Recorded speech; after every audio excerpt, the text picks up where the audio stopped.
This is the Big O Show. This is the Big O Show. This is the Big O Show.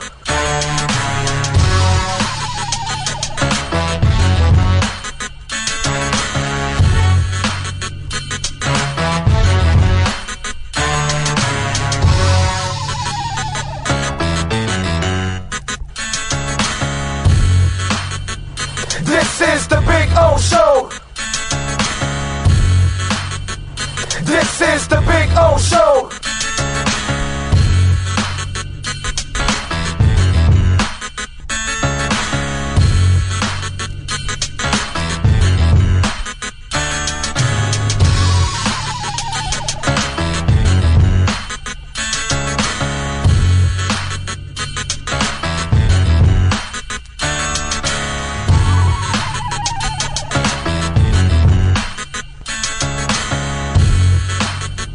This is the Big O Show. This is the Big O Show. This is the Big O Show. This is.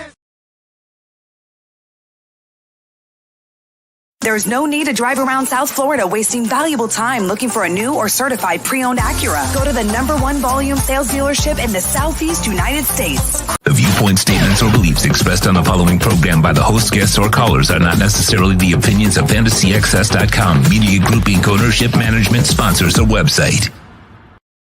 When it comes to South Florida sports teams, very few in the media have witnessed, lived, and covered it like the Big O. Let's start the program dedicated to your favorite South Florida teams with a passion that's unmatched. The Big O Radio Show is on. Here's the Big O.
Okay, how about now? We got it? We got it? Okay. All right. All right. There we go. There we go. There we go. What's Big O getting old? What does that mean? What does Big O getting old mean? I don't understand that one. What does that one mean? PlayStation 7 or Play Action 7? What does Big O getting old mean?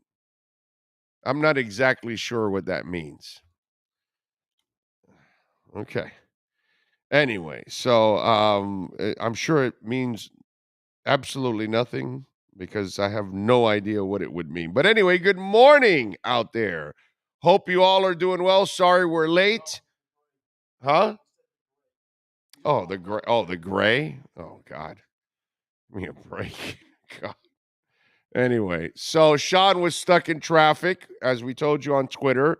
This is why you got to follow us on Twitter so you know what goes on. And we went on for a few minutes on Twitter answering your questions. And Sean, unfortunately, traffic jam, butt hurt, Justin Herbert fans.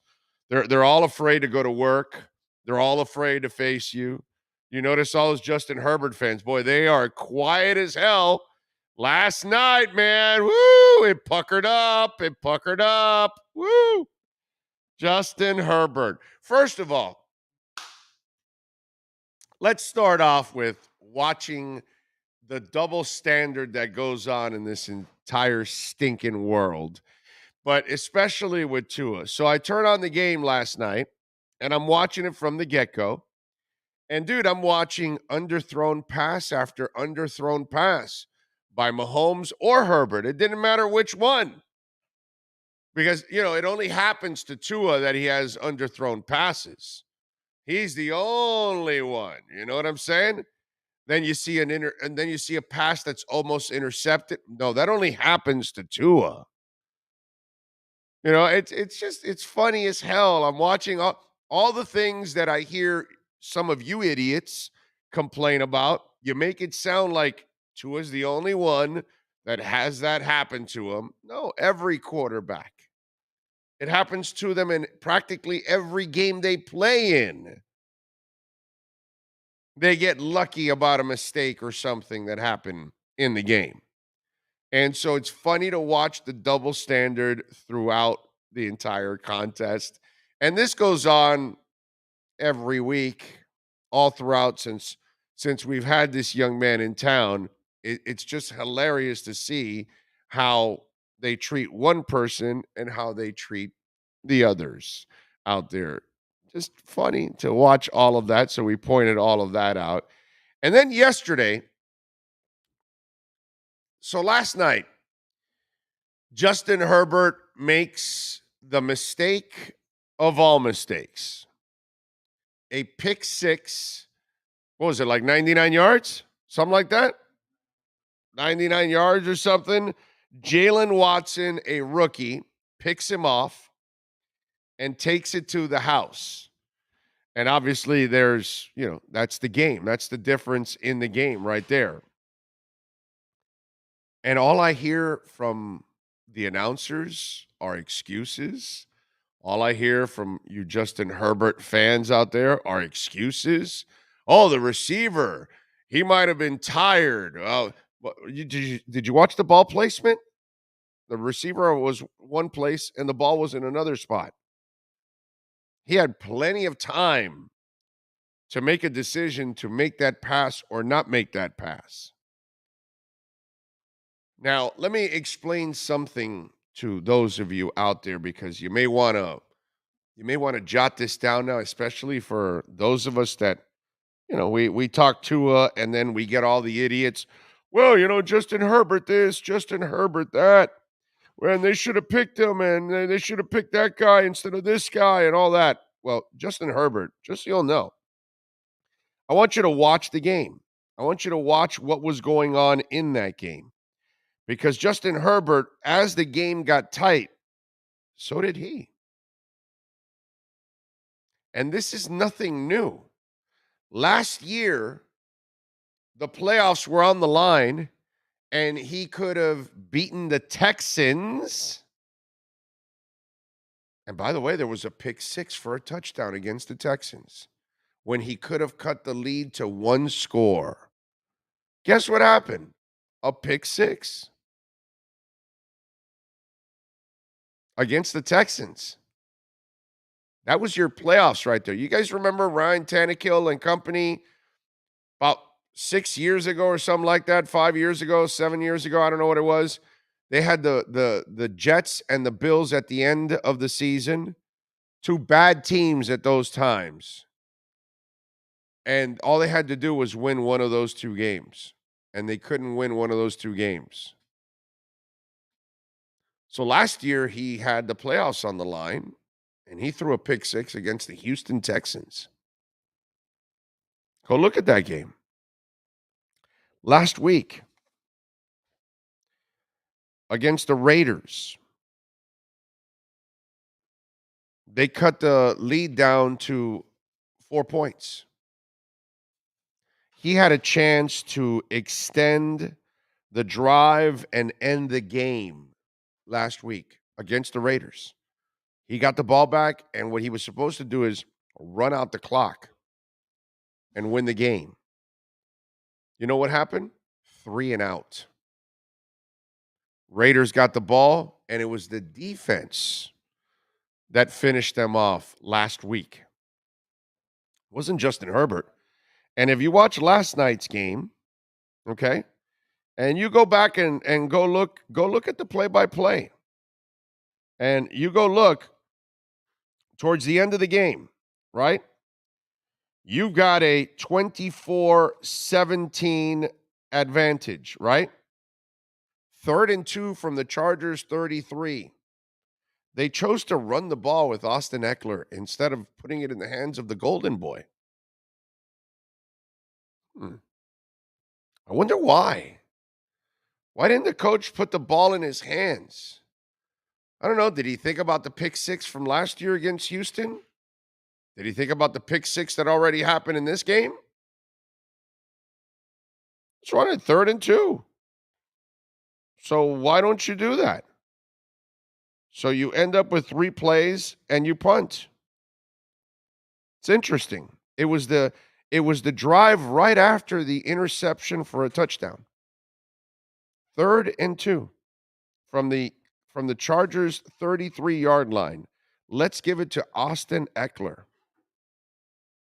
Which he's a good back, don't get me wrong. I mean, much better running game than the Dolphins have. But, you see that and it's like, okay, where is it? What happened? Why couldn't you get it done? So you couldn't put out the Raiders last week. Couldn't finish them off. Couldn't finish off the Houston Texans last year to get into the playoffs.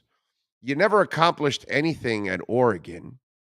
Really never won anything significant at Oregon. You lost to Tua in a head-to-head. You can't win more than Tua, even with more talent on the field and a better team. What's the love affair? I'm just wondering, what's the love affair out there? Stats? That he's got physical ability? What have we been talking about for 2 years since we've been doing this stupid-ass argument with some of you idiots out there that don't understand the quarterback position? Quarterback position is not about being 6'5" and being able to run like a deer and throw the ball 100 yards. The quarterback position is about managing the game and winning and making winning plays and being clutch and not choking like a dog when you have your opportunities. Oh, by the way, Justin Herbert doesn't know anything about pain. Tua played with cracked ribs and a broken finger last year and completed a 50-yarder to Waddle down the left side. But hey, let's praise Justin Herbert for getting Ryan Tannehill stats at the end of the game and picking up a touchdown. Oh, what a tough kid. He got the touchdown. Yeah, when there was no pressure. The game's over. Fling it downfield. You complete it, great. You don't, you're not winning anyway. Doesn't matter. They needed you before, buddy. Before the pick six. On the 3rd and 2, your coach said, no, I don't want to put him in that position again. What's the love affair? Where's the winning? Where's the national title at Oregon? Where were all those big wins at Oregon against big-time schools? Where were those performances where Justin Herbert threw the hell out of the ball and led Oregon to big wins against big-time teams? And where are the playoff appearances so far in the NFL? They gave you a loaded team, kid. Absolutely loaded. You had every opportunity to win the game yesterday. Pick six. What's the love affair? The locks? That he can run 4.5? Oh, that he can throw it 100 yards? Oh, or that he just puts up stats? What's the love affair? Here's what we're going to do from now on, okay? This is what we're going to do from now on to a nation out there. The next time you have, a bozo tell you Justin Herbert was the pick, you tell them 6. Okay? Because that's what you always hear. Justin Herbert was the pick. Look at him and go 6. That's where he was picked. But that's what he is, a pick six. So next time, oh, no, Justin Herbert was the pick. Just look at him and say, 6. That's all. And just walk away. Just leave it like that. Justin Herbert was the pick, 6. There you go. That'll be the saying for Justin from here on out, because I always see it from the idiots on the chat board. Justin Herbert was the pick. Justin Herbert was the pick. I don't know. So far, it hasn't paid off at all. How many more playoff appearances do you have for Justin Herbert over Tua Tagovailoa? 0. Who won their head-to-head matchup? Oh, last time I checked, it was Tua that won the head-to-head matchup. Hey, but that's all right, man. You want to brag about 300 measly yards and 5 touchdowns that he threw against a meaningless game? Go ahead and talk about it. Tell me how he did with the playoffs on the line last year and a much better team than Tua. Tell me what he did now against Kansas City after they loaded up the team on defense. They went and got him Khalil Mack and everything. Oh, wait a minute. I'm sorry. He didn't have Keenan Allen yesterday. That's what it is, right? That's what it is. Or wait, no, the other receiver was tired. That's what it is? Is that what we're talking about now? The excuses are pathetic. Those of you with your Justin Herbert blindness, you're pathetic. Okay? When he actually does something, when he actually starts to accomplish something, college or the NFL, please call me and then tell me that Justin Herbert was the guy. But until that guy wins and wins big, until that guy starts getting to the playoffs, until that guy can beat Tua and the Dolphins, you know what I tell everybody with Justin Herbert? Shut the F up. Okay? You're all of you spewing Justin Herbert crap, you're full of hot air. There's a championship in Tua's trophy case. Is there one in Herbert? I'm sorry. I'm waiting for the answer.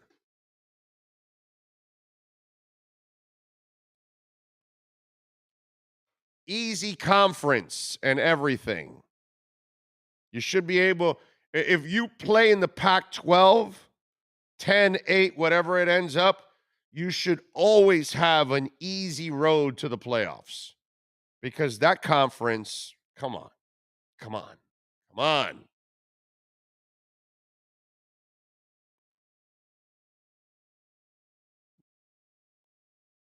So,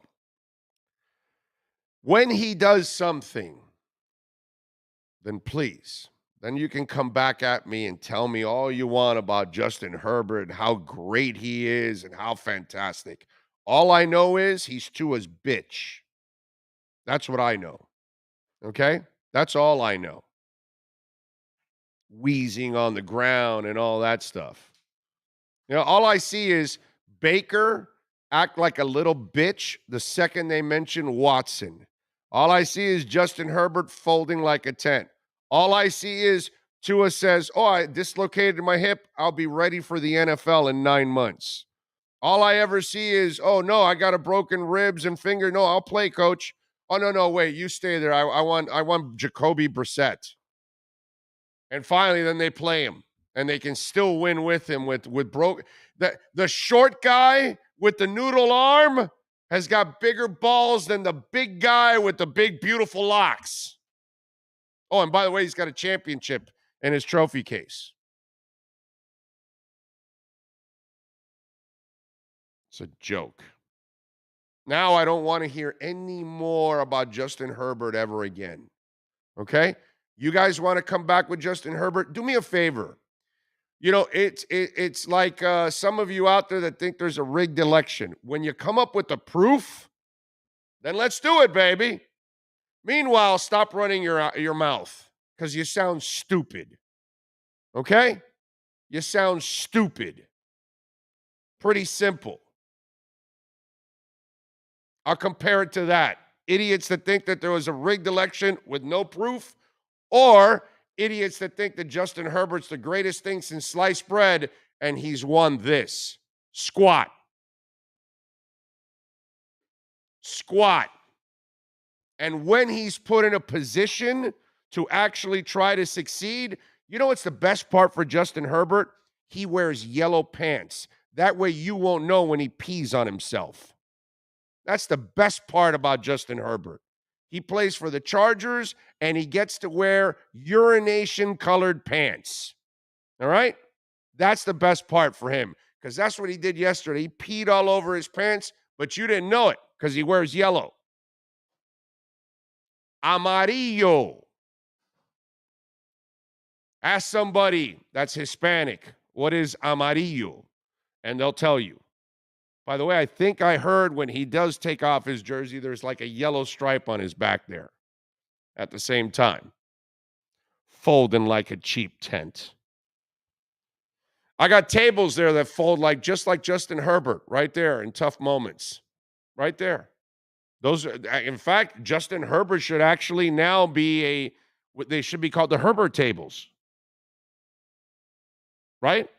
Don't we have a Herbert table? This one folds, right? Yes, it does. Okay. So there you go. If you have a table or chair that folds, it's a Herbert table. It's a Herbert chair. Oh, yes. One question. Just because I get it because Tua was 5, Herbert was 6. That's right. But as Dolphin fans, with what we know now is going on in the building, Herbert was never mentioned once. It was either going to be Tua or it was going to be maybe trade down a receiver or something. No, or Jordan Love, right? Because Brian Flores wanted Jordan Love. I'm not saying that they were going to do it there. It was never going to be Jordan Love. Only one idiot wanted Jordan Love in the building. What I'm saying is Justin Herbert was never thought of. No. That's what I'm trying to get at. I mean, I get it. He went 6 and Tua went 5. But if Tua didn't go 5, it was either going to be a trade out or your quarterback was going to be Jordan Love. No, it wasn't going to be Jordan. No, I'm not saying at that pick, but during that draft, you're going to probably end up trying to get Jordan Love up in the I don't think. No, they didn't want Jordan Love. Then who's going to be their quarterback? I don't know. That but I'm saying from there. But Justin Herbert was never going to be the Dolphins quarterback, so these arguments are stupid. I know they're stupid. It's just ridiculous. But I enjoy crushing the Justin Herbert people. I feel that goes the same way. I still think Herbert has Tua. a chance to be a terrific quarterback, by the way. But I want to have fun on the Herbert idiots out there because a lot of you really don't know the quarterback position. You really don't understand it. And so all you're doing is repeating what one parrot said and another parrot said and another parrot said. That's really what it is. In fact, Al and I were just talking about this, how people don't do their homework. And we were talking about how Mario Cristobal, how the run at Oregon was nice, but it's nothing for Miami. You're going to have to do a lot better. And that's what people don't realize. Mario will have to be the best coach he's ever been to satisfy you guys. What he did at Oregon, not good enough. What he did at FIU, not good enough. It was great for FIU, but for spoiled-ass University of Miami fans? Oh. Leon Fresco says, Justin Herbert is Bo Callahan. Wow. There we go. I love it. Thank you. Thank you, Leon. Appreciate you. Appreciate the love in the super chat. GM Hindsight says, Herbert threw a pick late in the game versus the Raiders and win in your scenario late in the third quarter, but that doesn't matter. But Tua almost threw an interception on the Hill jump ball. Yep. But you know how it is. Almost is a lot worse than Herbert throwing a pick 6. Herbert was the pick 6. There we go. It's a beautiful thing. That Chargers team looks strong. Their defense missed out on a lot of possible interceptions from Mahomes. Yep, that's it. Fiona is coming. She's a liar. She's a bitch. You know that Fiona. Apple, get it? I'm a liar. Forget it. It's all right. Don't worry about it.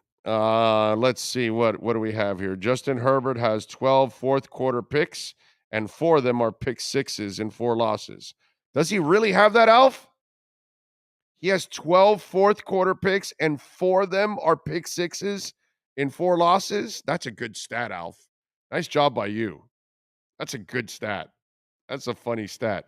But it backs me up in what I keep saying, that the quarterbacking position, some of you are you're too enamored with the athleticism of it. And it's great to have athleticism, sure. It's fantastic to be Cam Newton, but you still got to be a good quarterback. You know what I'm saying? It's great to be, Eric Couch, but you're going to have ability in order to get it done. It's great to be Achilles Smith. It's great to be Vince Young. It's great to be Ryan Leaf. It's great to be Jeff George. I can name a bunch of guys that had wicked arms, dude. But they weren't great quarterbacks. That's the reason why I keep telling you, for me, what I see in Tua is what I saw or what I've seen in the past in my history of my life in Fran Tarkenton, in Joe Montana, in Drew Brees, in Bob Greasy. None of those guys were going to beat you with athleticism. None of them. None of them are going to have 2 or 3 guys draped on them and they're going to throw a 30-yard strike. None of them. Joe Montana could never, off balance, throw sideways a 30-yard strike like a Josh Allen or a Justin Herbert or a Cam Newton or whatever. They don't have that kind of body strength. None of them had it. None of them had it. But they're all great quarterbacks. Do you know why? Because they were smart. They had enough arm. They had anticipatory skills. They had ball placement, accuracy, all of that, which is intelligence, which is exactly what you need in the NFL. You got to have enough arm, of course. Okay? It can't be Ty Detmer's arm. But you've got to have enough arm. Tua has more than enough arm to make it. Drew Brees had trouble adjusting to the NFL the first couple of years. So did Fran Tarkenton, by the way, just so you'll know. So it's not something that's, Montana had a smoother transition, and so did Bob Greasy. But certain guys, like I mentioned, it took them a little bit to kind of figure out the game, their talent, and how to adjust to all of it.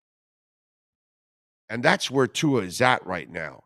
He's in the middle of adjusting to the game speed and his style of play.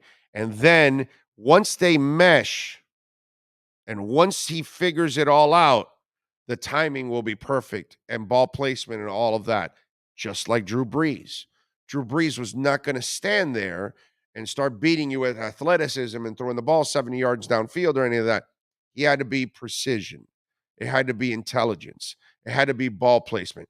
Look, this week, I blocked an idiot yesterday just because you go, well, Tua admitting that he can't see over the line. And it's like, dude, did you just learn football now? Like, that's the history of shorter quarterbacks. They all struggle to see over the line. They see through passing lanes. See, this show's not here to be football 101 for you. If you're football 101, don't ask, because you're going to sound stupid, and I don't have time for stupidity. We move on from stupidity. And why? So I blocked that idiot, because he doesn't know that Bob Greasy throws to spots, and so does Fran Tarkenton, and so does Joe Montana, and so does Drew Brees. A lot of times they don't see the player they're throwing to in a 20-yard out because they've thrown that 20-yard out 8,000 times in practice. That's why there's something called route running, and why they tell you run the 12-yard dig, and you run a 12-yard dig. You don't run a 10. You don't run a 14, because the ball's going to be thrown every time for a 12. Tall or short quarterback, because you're throwing an anticipatory throw. So he's got to be there and make the cut at 12. Sometimes if you're Cam Newton, sometimes if you're Jameis Winston, sometimes if you're Aaron Rodgers, you can wait for the break and then throw it because you've got such a freaking gun. So, yeah, okay, sometimes. But most quarterbacks, Peyton Manning, he's going to throw it before you make that cut. But you're making that cut on the 12 yards, Don't make it on the 10 because the ball's going to go right over you. Don't make it on the 14 because it's going to hop at you. That's the game that they play. There's timing and precision to it. We've explained this already. This is why Chad Ochocinco did not last on the Patriots, because he could not run disciplined routes. He and players like Des Bryant ad lib all the time. So the Palmers of the world and the Tony Romos know that those two guys are going to be ad libbing. So Carson and Tony have to kind of be aware that when they throw to those guys, they're not really running the routes you told them. They're kind of reading what the defense gives them, and then you've got to then anticipate what they're doing, which nobody really gives Carson Palmer or Tony Romo extra bonus points for dealing with players that are out of the system practically, and they're playing street ball while everybody else is playing, precision football. I told you, this isn't the Sandlot. They don't stand there on the ground and, all right, you go here and do a hook and you do a cross and you do this and, and I'll look this way, but I'm going over to you. Don't worry. That's not the way it goes. There's a lot of coaching. There's a lot of precision. There's a lot of timing that goes with this. And the people like Greasy, the people like Montana, the people like Breeze, the people like Tua, there is a way to win titles with them. But you've got to, do it the right way. And hopefully that's what they're going to do here, and they'll build it the right way. But that kid will be fine. I'm not concerned about him. The only thing I ever worry about with Tua, I tell you all the time, it's injuries. That's the only thing that I worry about with his body. But I guess, Justin Herbert's, I guess he can get banged up too. I thought he was invincible. I thought he was like the guy in GoldenEye. I am invincible. And then he gets frozen after they, all that, whatever stuff fell on him in GoldenEye. Comparing Tua to Herbert is like comparing Breeze to Rivers. Different QBs require different schemes and systems.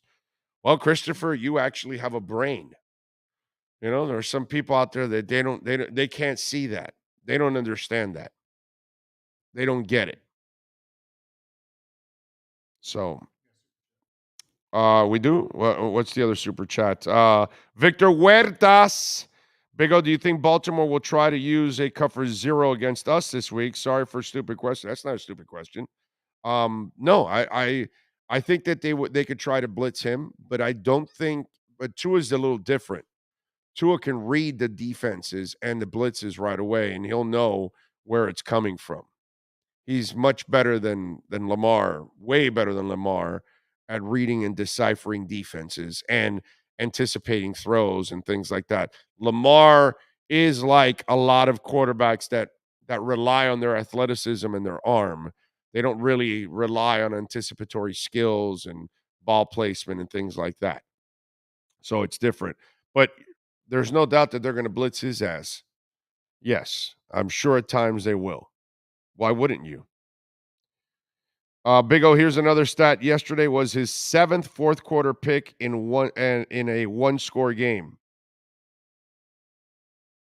Okay. There you go.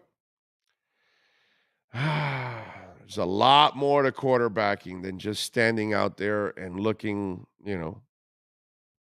beautiful with locks and throwing 100 miles an hour. What the beauty is, I'm looking at the chat board, and boy, there is no Justin Herbert confidence out there like there has been in the past with all the shots and all that. That hit on Herbert would have taken Tua out for half the season. Actually, he only missed a couple games with broken ribs. That's a nice try by you. Nice try by you, but you're wrong.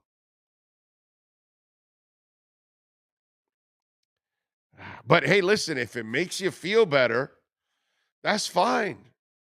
One hit, this hit takes him out, whatever. All I know is Tua took Herbert out. Right? Those are the facts. See, that's the thing again. Let's go back to fake stuff because that's what you Herbert people have. You have fake stuff. You make accusations and you have no proof. Zero. You have no proof on winning, no proof on playoffs, no proof in head-to-head matchup. And obviously the fourth quarter's kind of shady for Mr. Herbert. I don't know. These bad stats in the fourth quarter are piling up for Justin Herbert here in a really short amount of time. We're starting to find out that maybe people were right. Maybe the introvert isn't really overcome being an introvert out there. Maybe he is kind of going into his shell when things get tough.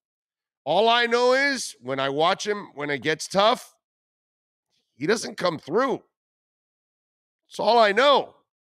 It got tough yesterday. He didn't come through. Last week, the Raiders put on a march at the end, and he didn't help finish them out. That's all I got to say. All these stats are coming out that there's a choke job going on in the fourth quarter with that kid. Look out. Okay? Let's see. What else do we have? Sorry, wasn't able to send my full text, but you're never going to change the way people think. And that's, oh no, I mean, come on, dude. Again, I go back to it. We got millions of people walking around thinking some election was rigged. They have zero proof. It never happened. But because they're sourpusses and they lost, see, there's a lot of little punks now in this world that they're the ones that at the park didn't get picked, but they brought the football, so they want to take it home with them. It's the equivalent of that. So that's how it is in this world. Doesn't matter. You don't have any proof or anything, but no, I'm going to stand by it. So they don't have to change their minds, dude. You know what happened yesterday with all those Herbert people? They looked really stupid yesterday. And they look even dumber now when they can't even admit what they see. He choked yesterday. He admitted he choked like a dog yesterday. That's all. Don't make excuses. Don't tell me that the receiver was tired. Don't tell me that he ran the wrong route. He made the stupid throw. He made the panic throw, and it ended up becoming a touchdown. And he was right there for the tackle. By the way, as big and strong as Justin Herbert is. Come on, dude. Make a tackle. Let's go, Justin Herbert. That's the problem with you Justin Herbert people. You have nothing to stand on. And that's your issue. You got nothing. And you stand there to try to brag about what? Stats? Empty stats? Last night, I mean, if you're going to be the big boy, this is why they went and got all those players this offseason, because they want to try to win before they have to pay them, because that cheap-ass Spanos family will not have the same kind of team once they have to pay them. So people don't realize. So this is their run here. And the kid, fold of del tent, right there. El Foldo, right there, just like those tables. El Foldo, yes. We have a what? Alf put up another stat. Look at that. Alf is full of stats today. More fun stats. Justin Herbert has 4 pick sixes in the fourth quarter in his career. Dan Marino had 4 pick sixes in the fourth quarter for his entire career. That's a good one, Alf. Nice job. That is awesome. That is awesome. So he has 4 pick sixes in the fourth quarter already. So what about that, Justin Herbert fans? What do you have to say about that? The kid is just starting his third season and already has 4 pick sixes in the fourth quarter. Boy, he's on pace. I got to tell you, he is on a beautiful pace right now. Justin Herbert fans. That is awesome. And you know what's the best part? You Dolphin fans that are just you sit there and you watch the Dolphins, they beat the Patriots, and all you can say at the end of the game is I wish I had Justin Herbert. That's sad, dude. That's just sad. That's pathetic. You want the guy that's never won anything.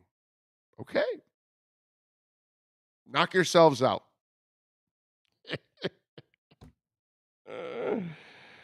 Big O, do you know your boy Alan Poupar has been defending Herbert all day and blaming the coaches and the tight end? Well, he can do that if he wants. That's fine with me.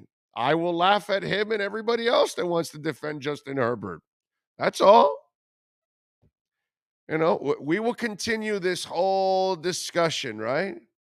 We will continue it all. But all I know is the facts are on our side, right? Tua beat Herbert, right? Herbert's never made the playoffs, right? So you can't use that over Tua. And Herbert is Mr. Fourth Quarter Pick Six, not Tua. Herbert is Mr. Choke, not Tua. I'm just saying. I'll stay with our side here. I'll keep rooting for the Dolphins. I'll root for Tua, and I will laugh at all you Justin Herbert fans out there. That you're dying. By the way, did you notice when the line couldn't block? I go, can you imagine that guy for 2 years behind the Dolphins line? Come on, man. So here we go. Let's see. You can opine as to long-term success. Never understood, though, anyone calling Tua soft. He's tough. Not saying a word the way he was treated and played through much injury. Exactly. He handled the Watson stuff way better than Baker Mayfield. And looks to me like he's handling being even injured better than the guy that's twice his size. J.R. Black says, Big O, that ish is so sad. We are the only fan base that hates on its own team after when. I don't think so, JR. I think that happens in a lot of fan bases. You have every fan base has a group of people that are just out of tune or don't appreciate it, or they're just idiots. Every fan base has it. Doesn't matter what team it is, they all have it. And remember, they're loud. Doesn't mean they're right. They're usually the minority, but they're loud because they want to be heard. And look, we're that whole Justin Herbert, craziness. Where is it? I'm not seeing it anywhere now. It's calmed down quite a bit. Joe Shad ready to go? All right. All right. It is time to get into some hijinks. The kind of hijinks that Justin Herbert gets into in the fourth quarter when he's constantly throwing pick sixes. Let's go to Joe Shad, baby, in our hijinks sportsgrill.com Miami Dolphins report.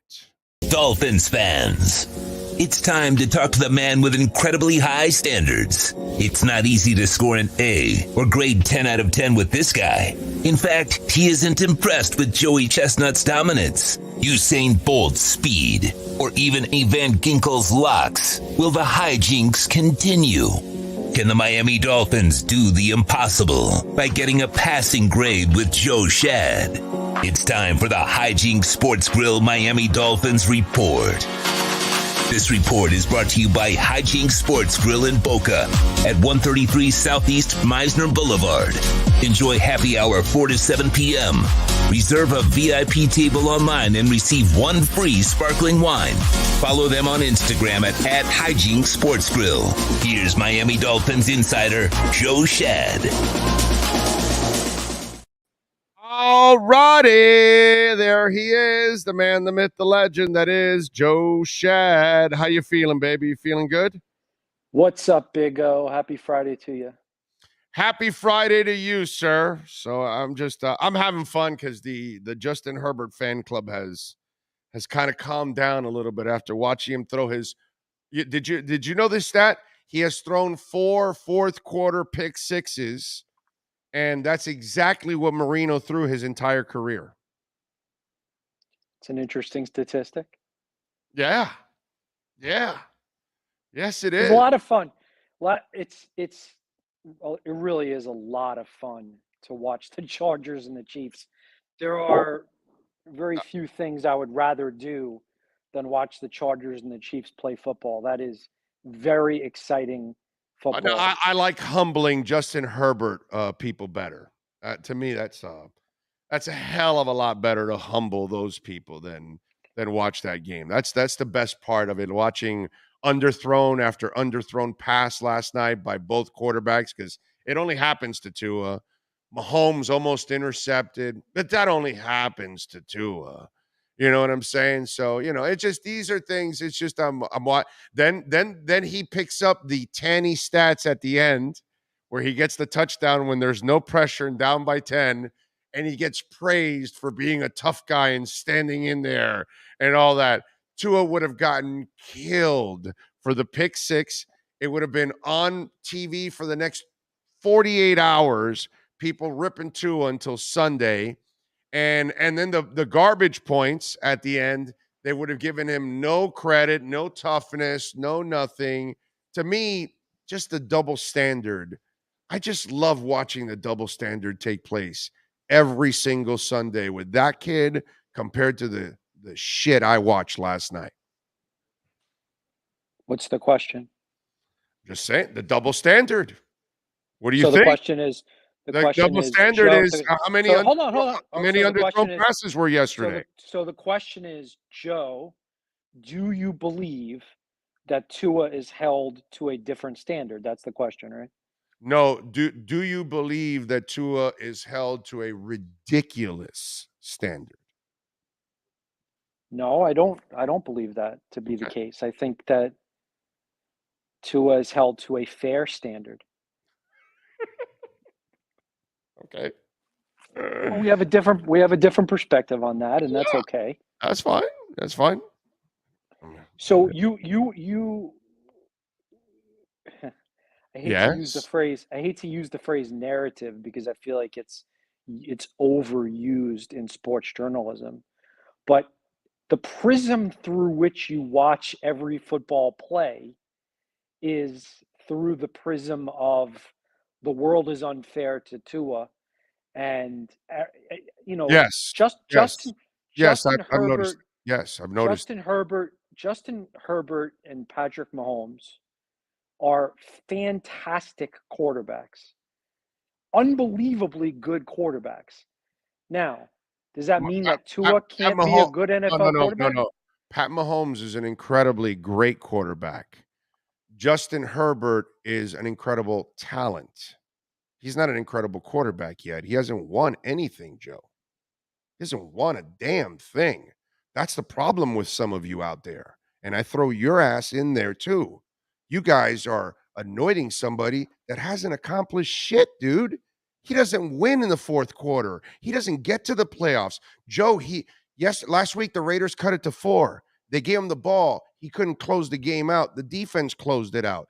Last year, the playoffs were on the line. He threw a pick 6 to Houston instead of cutting the lead to 1 score. Last night, the game's on the line and he throws a pick 6. Okay. If Tua has 4 pick sixes in the fourth quarter in his short career, they would be annihilating the kid. Big O. We got to Big stop O. with this Big great O. quarterback shit. Great Big O. quarterbacks are Aaron Rodgers, Mahomes. Do not ever put Herbert ever in that class, Joe. That sounds asinine. Let me Okay? ask you a question. Let's Let put me Tom do I Brady get to in that talk? When do category. I know I'm not No, on no, camera, but I know, do but I get to please, talk? please You don't don't let me make us talk. say great. Go ahead. Go ahead. I want you to answer this question honestly. Mhm. If Chris Greer was offered Justin Herbert for Tua Tagovailoa today, and you were Chris Greer, would you make the trade? No, You wouldn't. no, You wouldn't. You no, wouldn't. no, Okay. no. I'm a Tua guy, dude. All right. Well, let me I ask you this: believe in the guy. Do you believe this statement is accurate? Do you believe this statement is accurate? What's that? That 90% or more of NFL executives, scouts, and coaches, if polled, would say that they would trade Tua for Herbert. For sure. For Okay. sure. So 90+% of NFL scouts, executives, and coaches are wrong in your opinion. Yeah, people Are, picked are Ryan Leaf. okay. People picked Ryan Leaf over Peyton Manning, didn't they? But that was before we had evidence. We now have evidence I'm of sorry. how I'm talented sorry. Justin Herbert is. We I'm have sorry. evidence of the I'm fact so that was I Jeff was George, wrong. bro. So was Jeff George. He was super talented also. So was Steve Young, my brother. I mean, I'm sorry. What's it called? What's the young guy from Texas? Whatever, the quarterback from Texas that choked. What's his name? Whatever. That had the Rose Bowl game. Are you talking about Vince Young? Vince Young. Yeah, super talented. You know, talent doesn't mean shit, Joe. You keep hanging on talent and talent and talent. If you want, we can have this conversation. Achilles Smith had talent too, my man.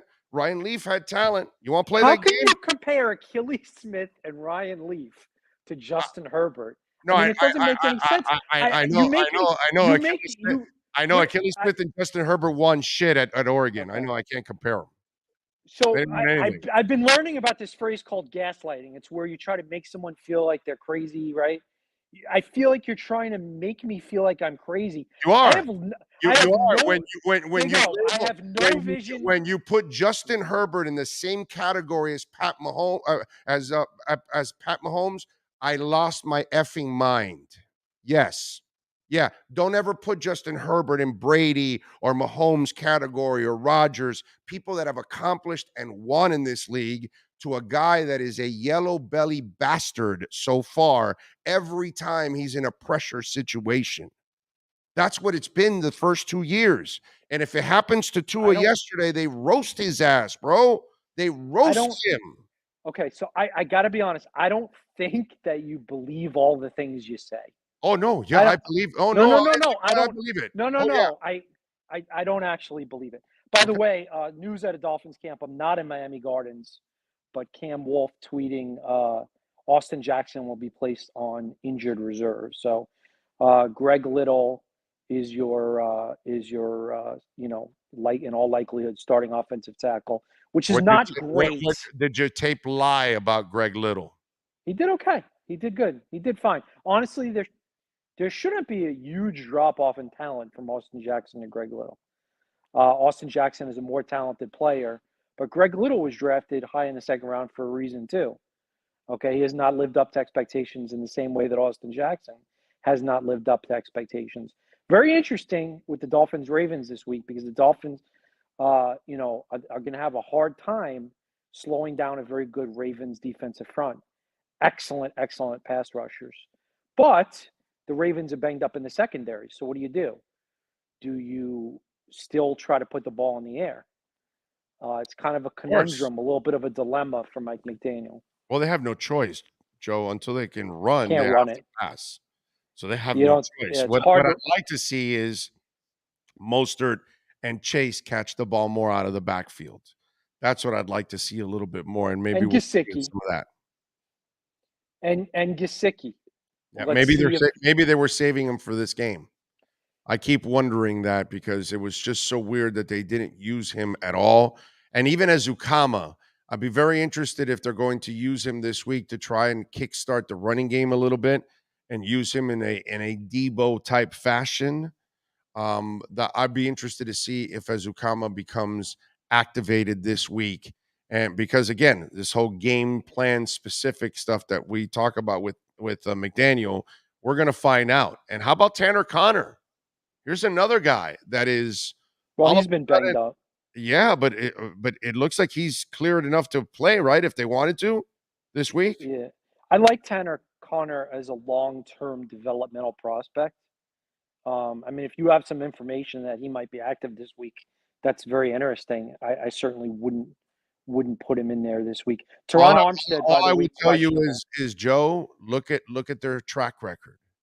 They hung on to Cater. That kid missed half of camp. Tanner missed half of camp, and they hung on to him. Vernon McKinley didn't really play a whole ton, and they hung on to him. And they played Cater, and they didn't flinch. They when they like somebody, they're going to put trust in him. And I would not be surprised if Tanner Connor is whipped out at one point or another. It's not this week, in the very near future, because you just don't keep a guy on the 53 and don't expose him to the practice squad and all that stuff. You must have some conviction on what you see in that I young. don't know. The Dolphins have a lot of tight ends. The Dolphins have 5 tight ends. Guys like Ethan Carter are good on special teams. How many tight ends can you dress? And you even have, This guy you has know, that Kittle attitude of one, he'll run around you, or he'll try to run through you. he's a receiver. You're talking about the kid from Idaho State. Yeah, yeah, Yeah, but keep yeah. in mind, he's a converted receiver. I'm telling you his mindset. I'm telling you what kind of person he is. This is a guy that you might look at him as a receiver. He looks at himself like a maniac that can run through a building that's on fire. All right, listen, Just Teron Armstead is wired going a to be little different. It's a wired. some news at a Dolphins camp, and again, I'm not there, but our Hal Habib tweeting that Mike McDaniel says Armstead will be questionable at left tackle with a toe injury. I know if he can play, he will. Here's the thing: I'm going to assume that Armstead starts at left tackle and Little starts at right tackle. If Armstead has to leave the game, now Little goes to left tackle, Hunt goes to right tackle from right guard, and Robert Jones, which you saw for a play or two or more in the last game, goes to right guard. That might be okay, but again, the Ravens are probably going to exploit that. Just in general, I'm taking the under in Sunday's game. I would Wow. have to pick. You I would already have to went take. to over and under? Holy I crap. would have to take the Ravens to win, but it's not impossible to think that the Dolphins could pull off the upset on Sunday. Interesting stat: since 2019, when Brian Flores took over, Dolphins against the spread 30, 19, and 1. So if you bet the Dolphins in the 3 Brian Flores years and in the first game on Sunday, you're looking pretty good. We do have to give credit to Flores for exceeding expectations against Vegas's spread.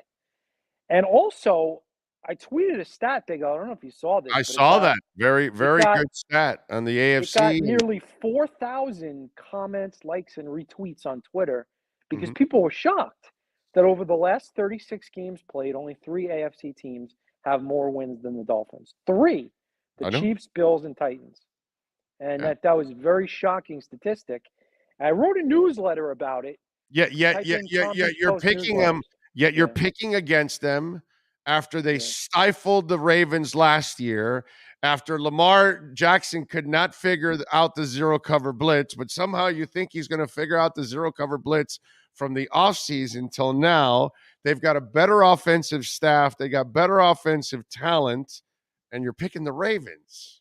Well, I Interesting. wouldn't bet this game. I wouldn't bet this game. I like the under in this game. So I like, what is the under? I don't know. I like a 44 and a half. 16. 44 Yeah, and a half. I like 16, 13, 19, 13, 19, 15, something like that.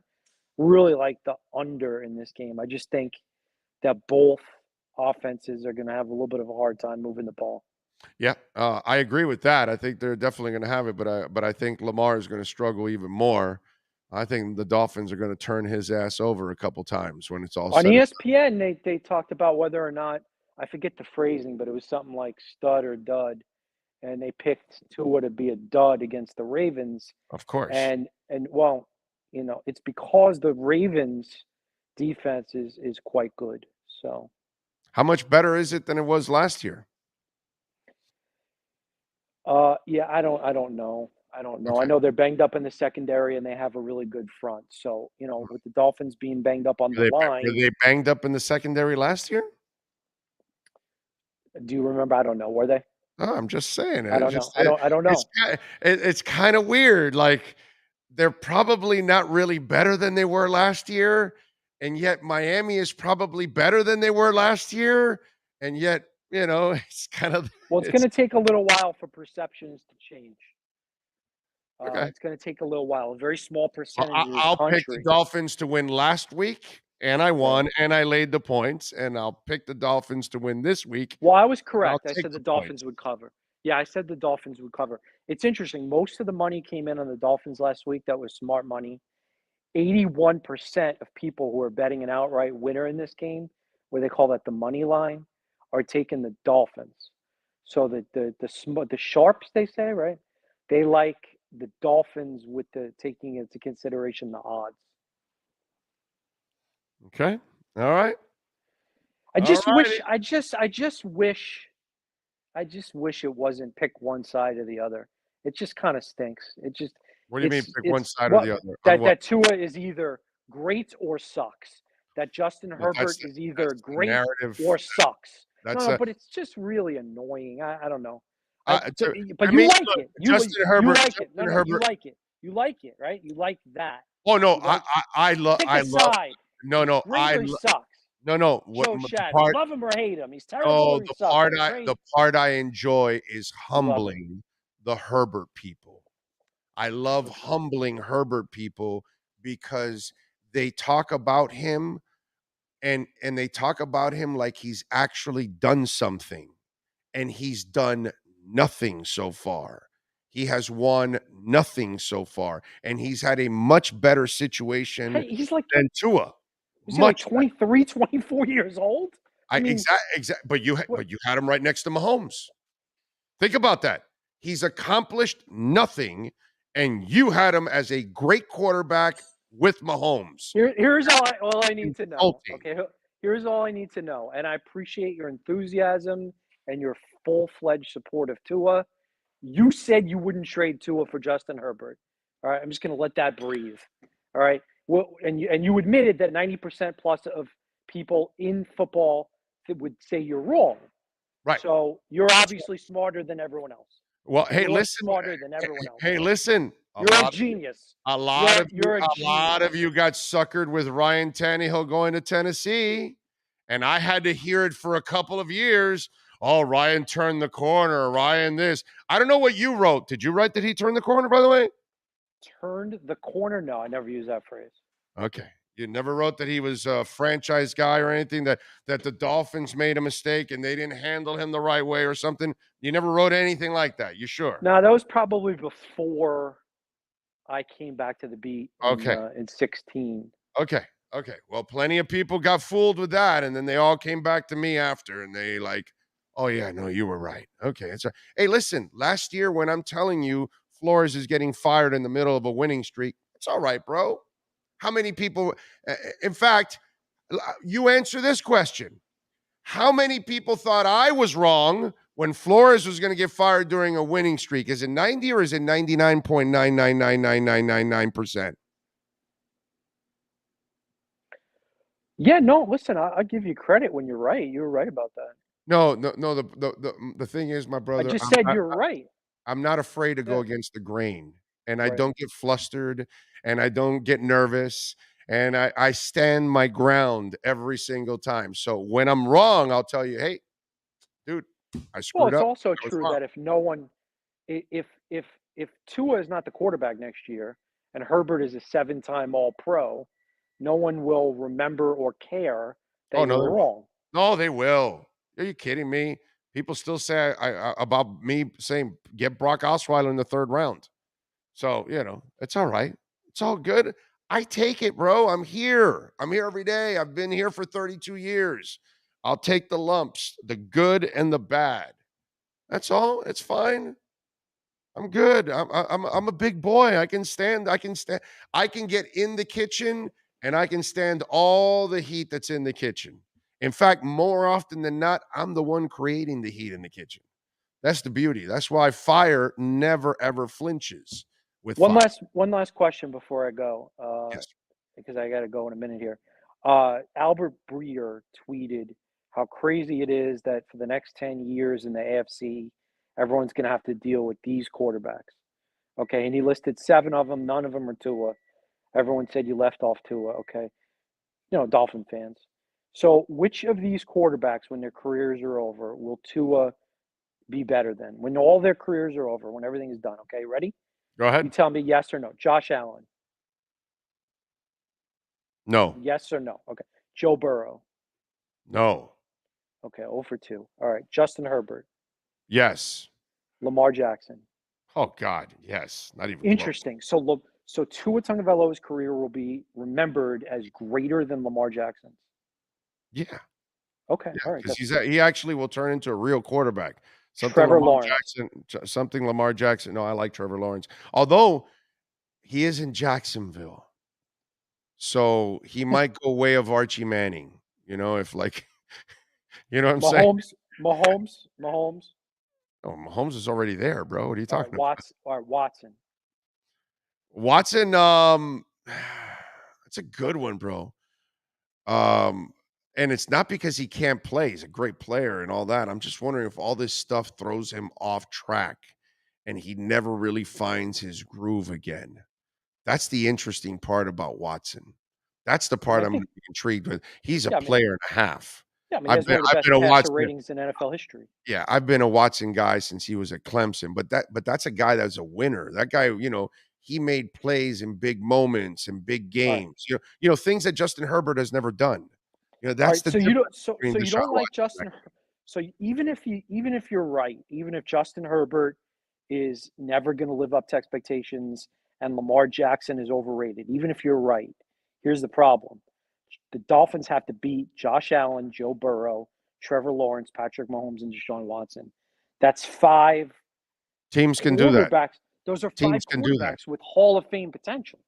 You don't All play right. the So my quarterback. my You my play point Joe, is, you play the team, my brother. You don't play the quarterback. Okay. Joe Montana didn't have half the talent of John Elway, but he had 3 times the team and the coach, my brother. That's how it goes in this world. Joe Gibbs never had a franchise quarterback, yet he won 3 titles with 3 different quarterbacks and none of them Hall of Famers. Teams can beat other great teams and great quarterbacks. The job is of Mike McDaniel and Chris Greer to build the team around Tua that can take down Mahomes and Josh Allen and all of that. But it isn't going to be Tua by himself. It was never Breeze by himself. It was never Greasy by himself. It was never Montana by himself. And it was never Fran Tarkenton by himself. They all needed the help of incredible teams that were around them, my friend. Trent Dilfer is not very good, yet he played with a generational defense and team and won a title. It's a team game. You guys are too locked in to focusing in on one player when several lesser quarterbacks have won titles that couldn't hold Marino's jock. You know what I mean? It's team game, bro. Team game. Don't put it all on Tua. It's up to Chris Greer and McDaniel to build that team. enjoy your weekend. Enjoy the game. I think it's going to be a good one. You got it, my brother. You'll be good. There you go. The hijinks is over with Joe Shad. Our hijinks sports grill, Miami Dolphins report happy hour 4 to 7 p.m.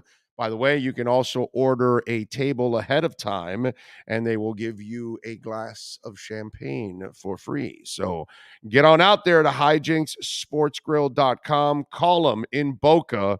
Joe Shad, by the way, swears by the wing. I'm dying to try the wings. Now that Joe Shad has been, swearing by those wings, we got to go up to Boca one day and try those things. All right, that is enough hijinks with this whole Herbert stuff.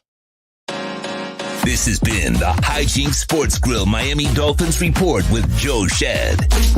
This report is brought to you by Hijinks Sports Grill in Boca at 133 Southeast Meisner Boulevard.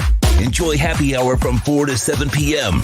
Reserve a VIP table online and receive 1 free sparkling wine. Follow them on Instagram at Hijinks Sports Grill. I find it it's almost like I gotta kind of like play. I find it cute that Joe Shad would like, well, you gotta be Josh Allen, and you've got to be Pat Mahomes, and Yeah, well, last time I checked, the Tampa Bay Bucks, right? It was the Bucks, right? That buried the crap out of Mahomes a couple of years ago, right? Wasn't it the Bucks when they won their title? Didn't they bury Mahomes? Yeah, Brady and the Bucks, right? It was Brady and the Bucks that buried Mahomes 2 years ago, right? What happened? Mahomes didn't have an offensive line, right? It's not that he wasn't great. It's not that he didn't have Tyreek Hill. It's not that he didn't have Travis Kelce. It's not that he didn't have, Andy Reid on the sidelines. No, no, no. But the front office and Andy Reid failed Mahomes by not giving him the offensive line he needed to run the offense. So I find it cute when you have my man Joe tell me, well, no, you got to beat Josh Allen and you got to beat Pat Mahomes and you got to beat this and you got to be. They all can be beaten. Tom Brady was beaten because the Giants had a front seven that can maul his ass twice. It's a team game. But the problem is, like with Joe right there, his mindset is already blaming it on the quarterback. He already had the mindset of Tua will never be good enough to beat Josh Allen. Well, why not? What Tua needs is the kind of team that Josh Allen has in order to beat Josh Allen. That's the part that Joe doesn't want to understand. That's the part that a lot of media members don't want to understand. That's the part that a lot of you don't want to understand. Because Trent Dilfer ain't shit. He's nothing compared to Marino. But he's got a title. It's because he played with a hell of a team. Nick Foles got hot, played with a hell of a team, and got a title. Who the hell is Nick Foles, dude?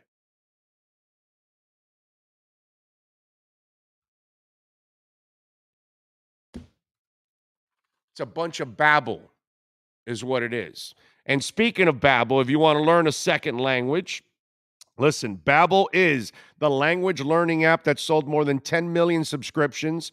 There's an addictively fun and easy way to learn this new language. And whether you'll be traveling abroad, connecting in a deeper way with family, or maybe you just have some free time, Babbel will teach you bite-sized language lessons that you can actually learn in the real world. They've got 15-minute lesson plans, and they make it a perfect way to learn a lesson on the go.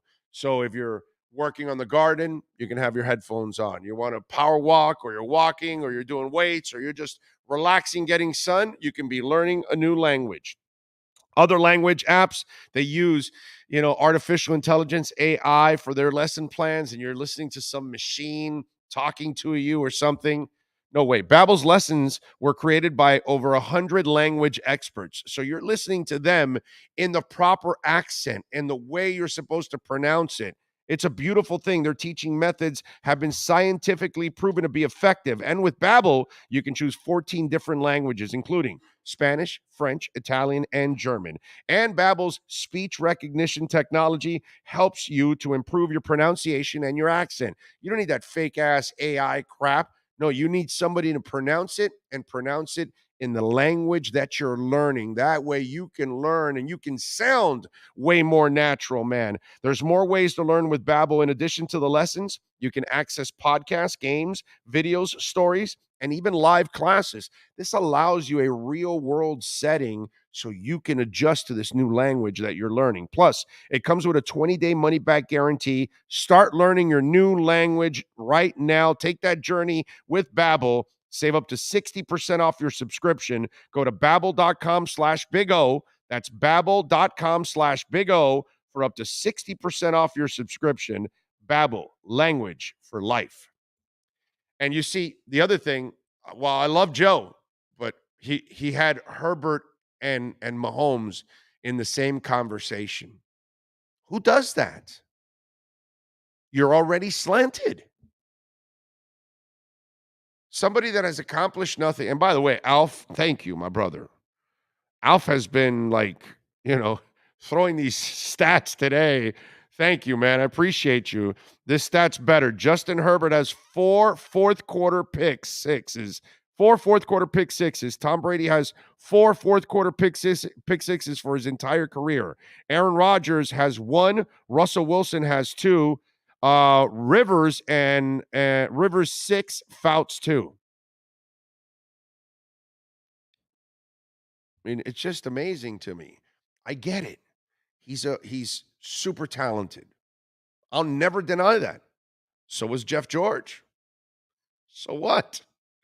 There's a lot of guys that were Vince Young was, gifted, brother. He can throw it 100 miles an hour. He can throw it 100 yards. He can run like a deer, but he wasn't a good quarterback. He played the game of his life in that Rose Bowl. That might be one of my favorite performances by a college football player ever, right? That Vince Young game against USC. That was that performance was godlike, bro. He was so awesome. Yeah, in the NFL, forget it. But oh, the boy, yeah. Yeah, I get you.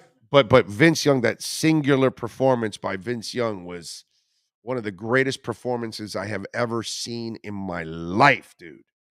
It's like watching Earl Hershiser in the 88 Dodgers World Series hitting, pitching. I think he even stole the base and everything. I want to say he even stole a base. It's just stupid what the guy did. I think he even was a reliever also in one of them or whatever. I mean, just stupid shit. I think he made the batting lineup also instead of Lasorda. Lasorda was probably asleep in the dugout, and he was probably making the batting lineup or something. I don't know. He did everything. Those kind of moments, Vince Young had one of those. But as a NFL QB, what do we got? Oh, Pianowski, you mean? Oh, okay, good. All right, we are ready to do a little fantasy football. All right, lineups. Let's go. Get the lineups ready. Give us 2 minutes. Hour number 3 is starting. Scott Pianowski will answer your fantasy football questions. Our Sports Grill Fantasy Football Zone is next. When you move, you need a reliable company led by passionate folks, eager to assist its customers during a transitional process that needs to be smooth. Call Essential Moving Experts at 844-368-5750 for all your local and long-distance moving needs. You can rely on Essential Moving Experts. Mention the Big O Show and get $150 off. Family owned and operated, they offer free 30-day storage, full-service moving, fully licensed, bonded, and insured.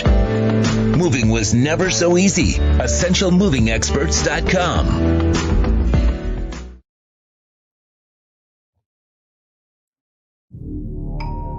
Oh, I think I know what this is.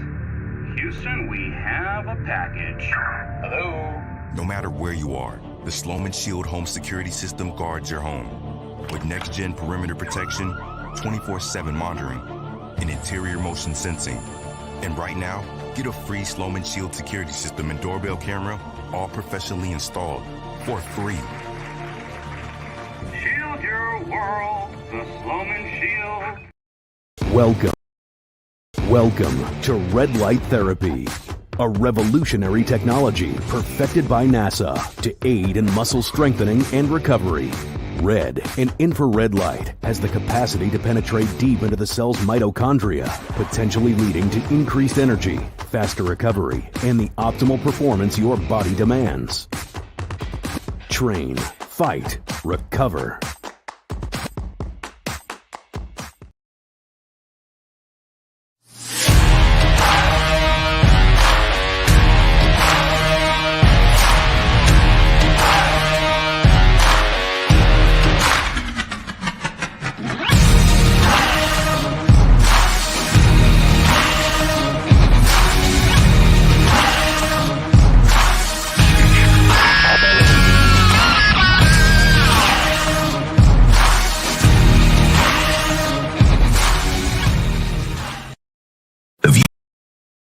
Statements or beliefs expressed on the following program by the host, guests, or callers are not necessarily the opinions of FantasyXS.com, Media Group Inc. ownership, management, sponsors, or website.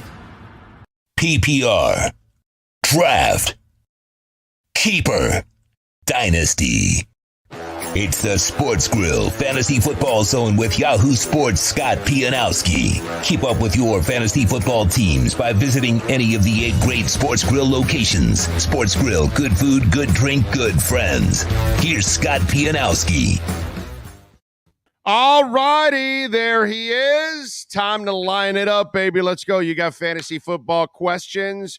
You got some lineup concerns, maybe some late minute trades, transactions you want to make. Send them in right now on the YouTube chat board while you're watching, or, of course, on our Welt and Rayom text line, 855-912-1056. That's 855-912-1056. You can also send them in on Twitter at Big O Show. Send them in right there. All right, Scott, what'd you think of last night on the fantasy end? Yeah, I mean, classic Chargers game, right? They control it. They probably played better for the majority of the game, but they make a couple of plays, shoot themselves in the foot, don't get the victory.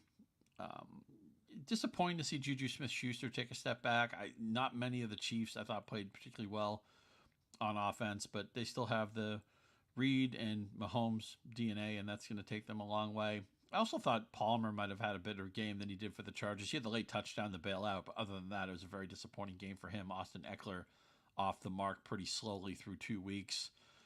Look, the AFC West is a division, it's the glamour division right now. Every team has a quarterback of note. A lot of interesting players were imported into that division, but there's going to be some speed bumps, right? I mean, Denver somehow found a way to lose to Seattle last week. The Chargers, found a way to blow the game last night. The Raiders did not look good in their opening week. With teams pulling back so much in the preseason, and some of these teams don't even run any reps at all, I think that's a mistake. I get you don't want to get anybody hurt in August, but there's something to be said for having your offensive line run some reps together. And you saw a lot of sloppy play in the first week of the season. And I think that could carry over maybe into second, third week of the season, where these players finally get these game reps and finally get maybe fine tuned. Where in the old days, preseason games, teams would play a starting team and a half. Now it's like they didn't want to get them on the field. All right, Scott. The one thing that at least from what it seems, I know Mahomes is going to put up his points, but I don't. You talked about Schuster and all these guys. I'm not sure if there's going to be a receiver that is really going to be even worthy of even number 2 status in Kansas City. I almost feel like those guys are going to end up becoming flexes at best, because it feels like it's a Kelsey show, and then the ball is going to be spread out to everybody else, the receivers, the backs. I almost feel like we're going to have a New England rotation of backs like we've always had for many, many years. I almost feel like it's Kelsey, and then everybody else will rotate back there, after that. I don't know if you're really going to develop a 1 or a 2 in Kansas City this year. What do you think? Perfectly reasonable concern. And one of my strategies this year and for several years is I like to build a fantasy roster that has wide receivers who start themselves. I don't want to play the guessing game.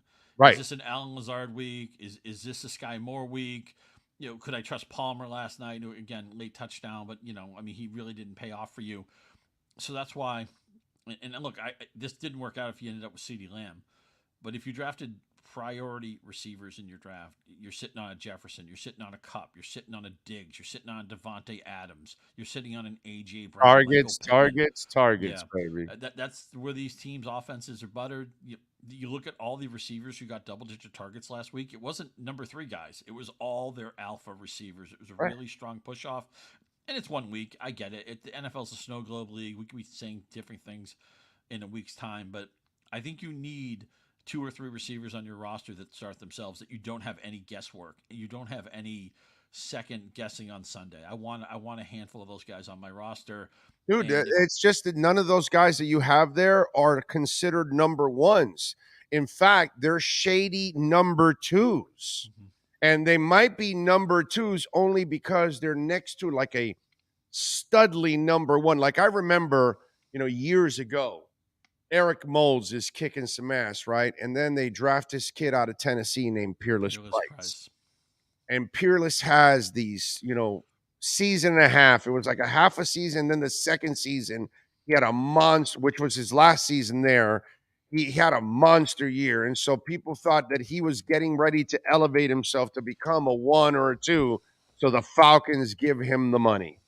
And he goes to the Falcons, and then you find out that he's really probably a 3 or 4 It was just that you were playing next to a monster named Eric Moulds, who was like a physical, athletic freak. And so defenses you had to scheme for Eric Moulds. It's the guy you're talking about, right? That's the guy you're talking about that gets 10, 15 targets in a game because that's what he was going to get. And so, that's what I kind of see in Kansas City, that, Juju Smith-Schuster looked good because he was with the Steelers and he was with other players that were better than him, that elevated his play overall. And that's my problem. When I look at those Kansas City receivers, I don't see a one. And I can make an argument that I don't even know if any of those guys are legitimate twos. You know what I'm saying? Right. All valid points. And also, I think what you're going to have is the usage, the distribution of the ball in Kansas City is going to be spread out so much. And you're going to look at the end of the day, the box score. Guys are going to have 3 targets, 4 targets, 6 targets, 7 targets. You're not going to get those receivers with the 8, 9, 12 target games. We like teams where the ball is concentrated. Okay. You look at, I know Carolina didn't have a great game in week 1, but they look like they're going to throw the ball to 3 people: Christian McCaffrey, DJ Moore, and Robbie Anderson. I like Robbie Anderson a lot more today than I did a week ago because Terrace Marshall didn't even draw a target. He was hardly on the field in that game. So you're looking at 3 guys who are going to see the ball. Look at the teams. One reason why I like Minnesota, I mean, look, Jefferson's great anyway. He'd be great no matter where he was. But that offense is so concentrated where it's Thielen, it's Jefferson, it's Dalvin Cook. They'll occasionally throw a ball to Osborne, their third receiver, or their tight end, who's trying to prove he can stay healthy. Which Irv Smith, Irv Smith Jr.'s father was an NFL player too. But when you hear that Minnesota scored a touchdown, you almost always know it's one of 3 guys. It's Cook, it's Thielen, it's Jefferson. We like teams like that. We want the concentrated usage, and that is a big part of fantasy. One reason why the Patriots, very ordinary receivers anyway, but they have like 4 of these guys. You never know. They're all going to get like these 5, 6 target games. There's no upside there. Yeah. In fact, the Patriots right now, granted, Ty Montgomery's out of the mix, so maybe the running back room gets a little bit more solidified. Maybe Stevenson can become something. Maybe Harris can become something. You could argue New England right now is the deadest fantasy team in the NFL. There's just nothing there.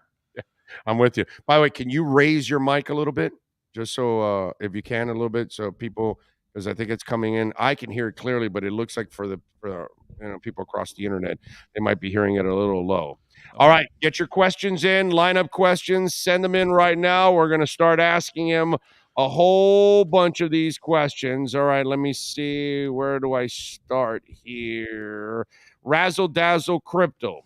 Michael Thomas, Brandon Cooks, or St. Brown? Which one do you sit? Which one do you sit? Wow.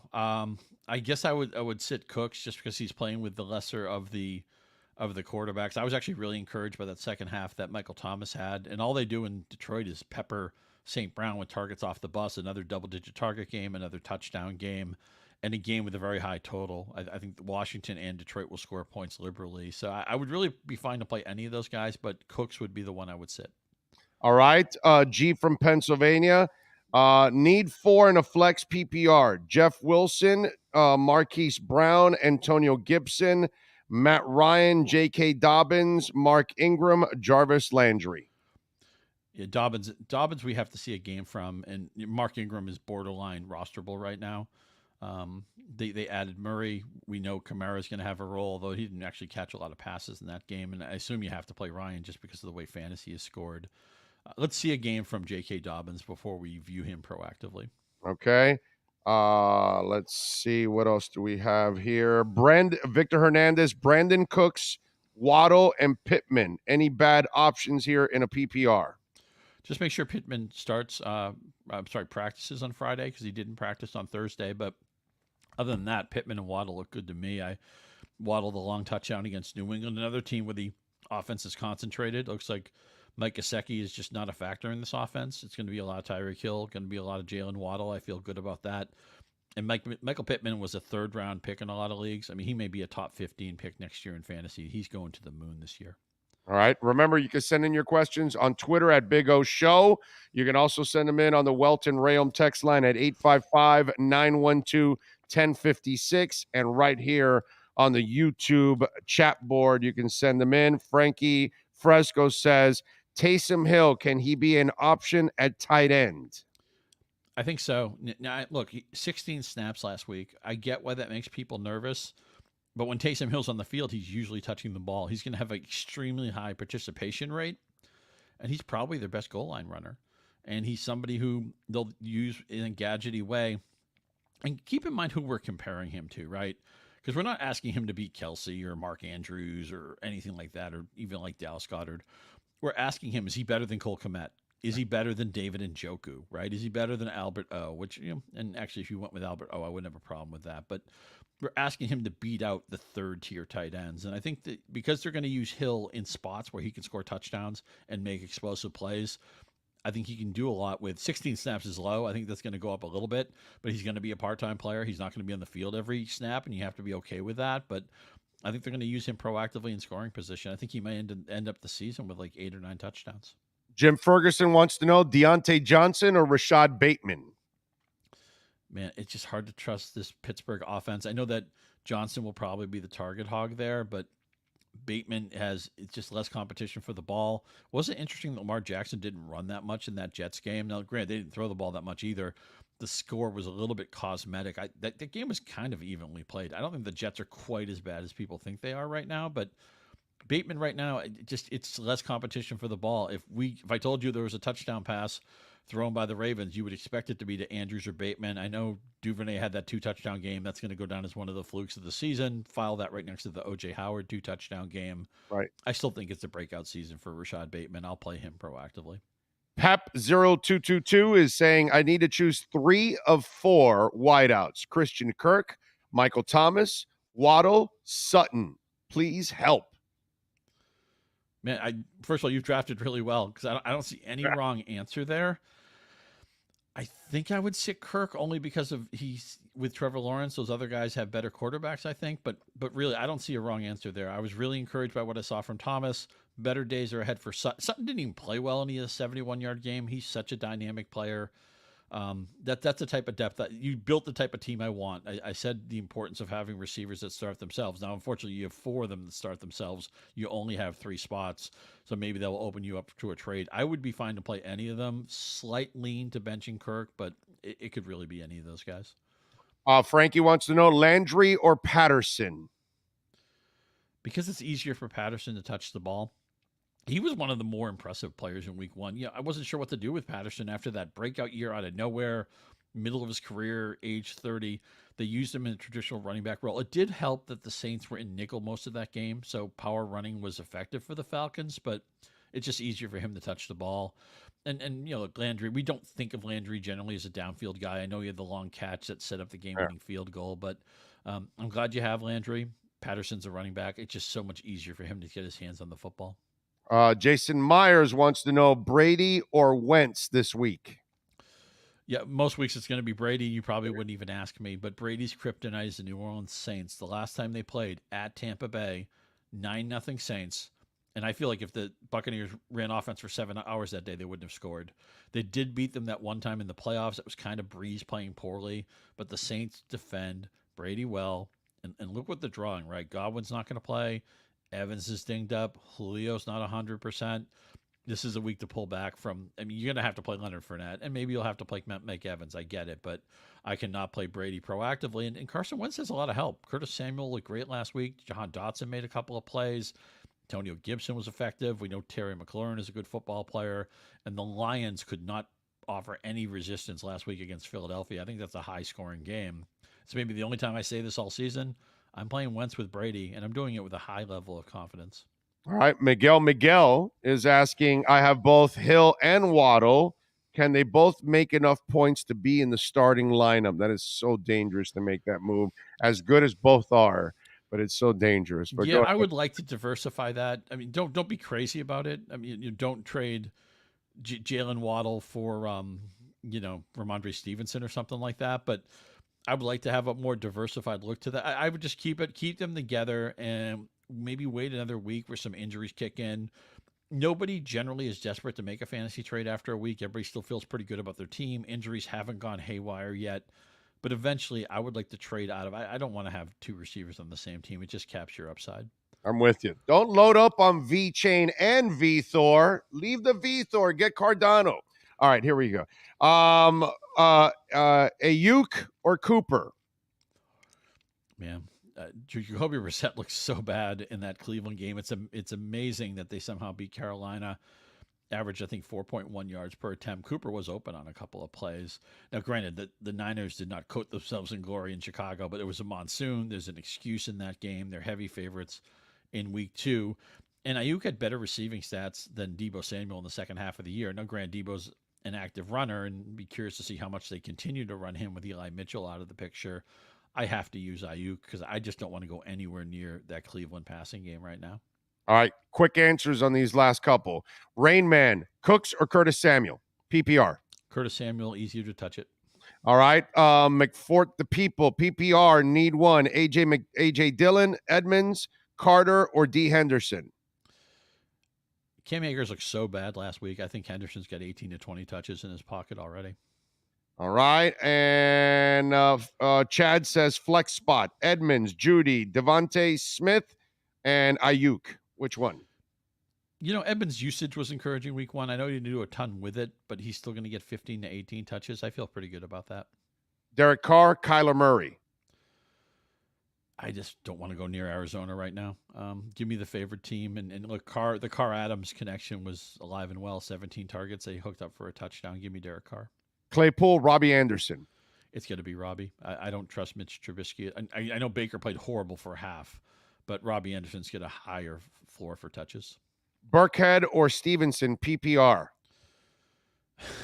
Rex Burkhead, what are you doing, man? We wanted to see Dameon Pierce be a week, thing. baby. 1 week makes him a star. Let's go. He averaged less than 3 yards a carry, though. I'm going to give you a weak lean towards Stevenson because Ty Montgomery's out of the mix.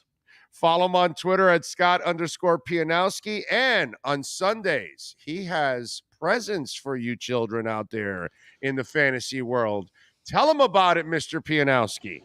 Yeah, part of the FF Live, Fantasy Football Live experience from 12 to 1 on the Yahoo Fantasy account. I'll be answering start-sit questions. I'll also be on the program talking about some of the stuff we talked about today. Is this the year of the receiver? And, we give out other stuff. We give out other presents. We make picks against the spread. We had the Chargers last night. We're 4-2 through 6 games. We talked last week about Miami beating New England, which, of course, they soundly did. We're all happy about that. So, whether you're making picks, you're playing DFS, you need seasonal advice, all that stuff, we're trying to help you every day over at Yahoo Sports. There you go. And he does it all in a Santa suit, which is amazing. Follow him on Twitter at Scott_Pianowski. May the big wins be yours, sir. Have a great weekend. Enjoy the football. We'll catch up next week. Great to talk to you, Big O. Be good. Thank you, my friend. You're the best. There you go. You've been listening to the Sports Grill Fantasy Football Zone with Yahoo Sports' Scott Pianowski. Go to sportsgrill.com to find a great location near you. Fantasy football fans, subscribe to the Big O Radio Show on YouTube and all other platforms to catch up with all our fantasy football insight provided by Scott Pianowski and Andy Behrens. During football season, NCAA and NFL games, $1.50 Bud Light drafts and bottles during the games. New cocktails are only $5 during NCAA and NFL games. The cherry lemonade and the tailgate tea, $12 domestic pitchers. Bone-in wings are now 15% off. They've got new menu items, the buttermilk chicken sandwich. It is so good. I like that sandwich. Monday, the $7 single smash burger. Tuesday, $2 tacos, chicken, beef, or fish. And Wednesday, kids eat free with the purchase of an adult entree. We love Sports Grill. There you go. 8 great locations. 7 are open. We are waiting the 8th location coming very, very soon in Doral. Looking forward to it. And thanks to Scott Pianowski joining us here on the program. We do something called the lockdown segment. Yesterday, we gave you a winner. Let's see if we can do it again. Time to lock it down.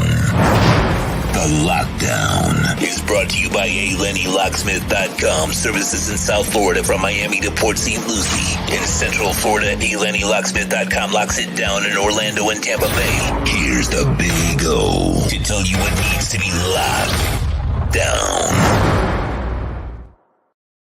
Yeah, let's lock it down. And of course, A. Lenny Locksmith always locks it down. And if you get locked out, folks, make sure you go visit our friends at A. Lenny Locksmith. They know how to get it done.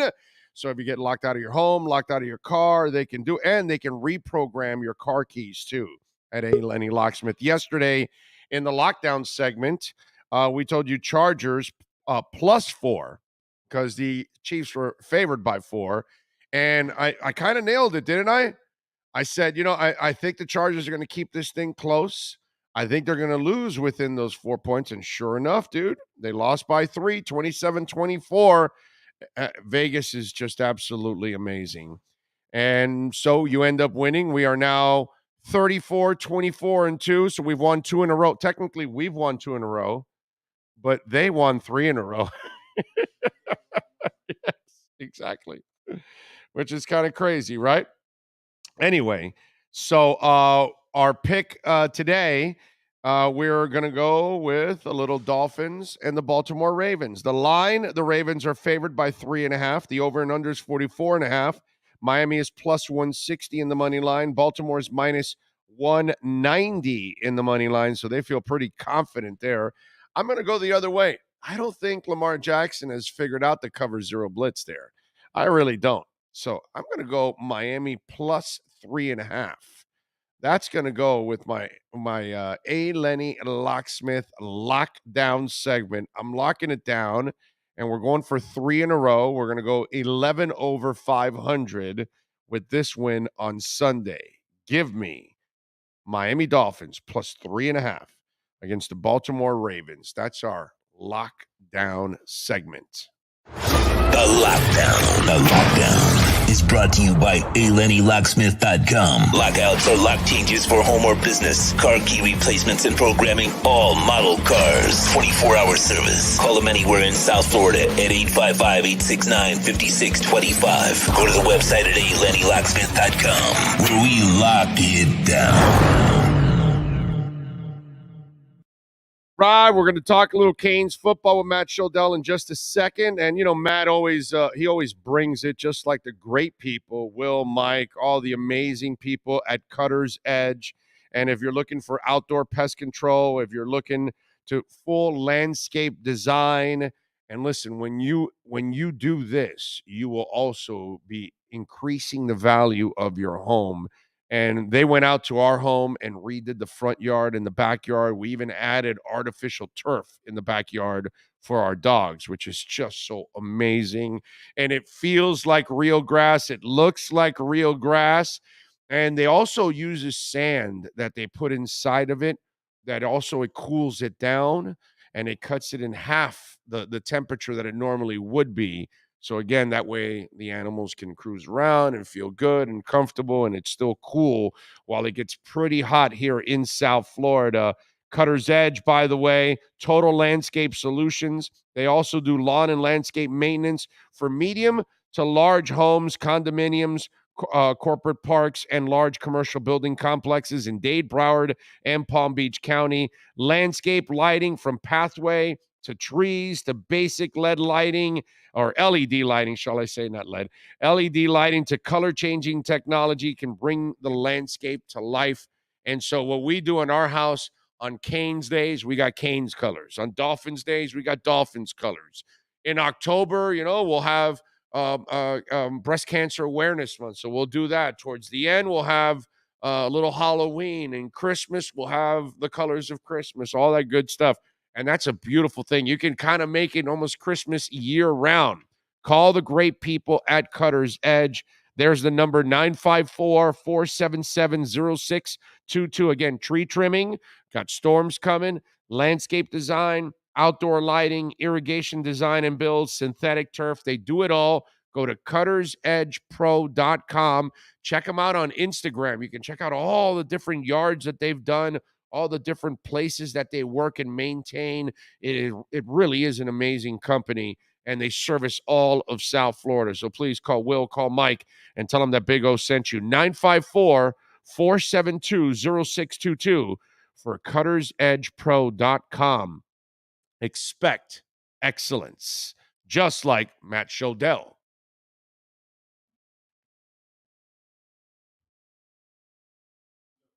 All right, there he is, the man, the myth, the legend. Expect excellence? Yeah. Expect excellence? Do you even know who you're dealing with, Big O? You are excellence. You are excellence. That's Wow. what it is. A lot to live up to there. Of course, but you always live up to it. You've lived up to it forever, my brother, and I always appreciate it. It feels like forever when you're covering the Hurricanes for the last 20 years. That's true. Yeah, yeah. And do you like what's going on? Do you like the direction they're going in? What do you think about Mario? Talk to me about that overall. What's been your sense here for several months now? I've always been a very outspoken Mario fan. I've covered the team so long that I covered the team when Mario was coaching positions at Miami. Right. You were covering the team too back then. Yeah. And the reason I love Mario is he has a passion about him that's infectious.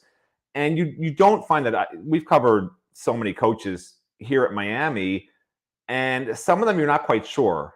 You know, a guy comes, I'm not going to name names, but a guy comes in from some other program and he thinks he knows the Miami culture. He thinks he knows the Miami recruiting scene. He thinks he knows what Miami players need to succeed. And time again, we found that the majority of these guys who come in just don't.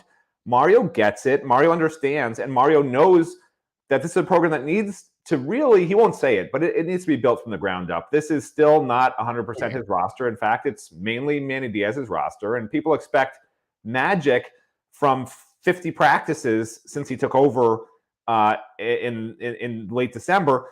And, that's not really how modern college football works. Yeah, there are examples where a coach will come in or a coach can bring in 1 million transfer portal kids and have immediate success. Well, guess what? Mario brought in 12 transfers, and 2 of them were first-teamers in the first game. It's going to take a little time. Now, that's not to say Miami can't beat Texas A&M, because Texas A&M has its own problems. Yeah. And it's not to say that Miami can't win 10 games this year, because the Coastal was awful, and there's really only one other good team, quote-unquote good team, Clemson, that they'll face all year. And Texas A&M may not even be that good. We'll find out this weekend if App State was a fluke or not. But I've been talking too long, Big O. It's your show. I think I answered your question. No, you did, and I'm glad that you phrased it that way, because we have so many unrealistic fans that think they're gonna, challenge for the ACC and win it, and possibly go to a playoffs, and they think they're gonna be hanging with Alabama and Ohio State already, and it's incredibly unfair to Mario, because this roster is not even close. And hopefully last week, they saw how bad that secondary is. My God, Matt. And by the way, you can get Matt's work at Kane Sport, by the way, because I did not mention that.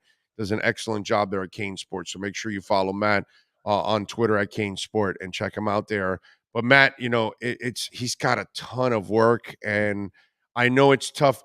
It's tough to tell a Dolphins fan and a Canes fan to be patient, because the last 20 years have been so brutal that to tell them to be patient, it's tough. But unfortunately, that's the case. And you've got to give this man some time to get to the point where he can actually really challenge and take over Clemson, and then move on to try to challenge Alabama and Georgia and those kind of teams for a damn national title.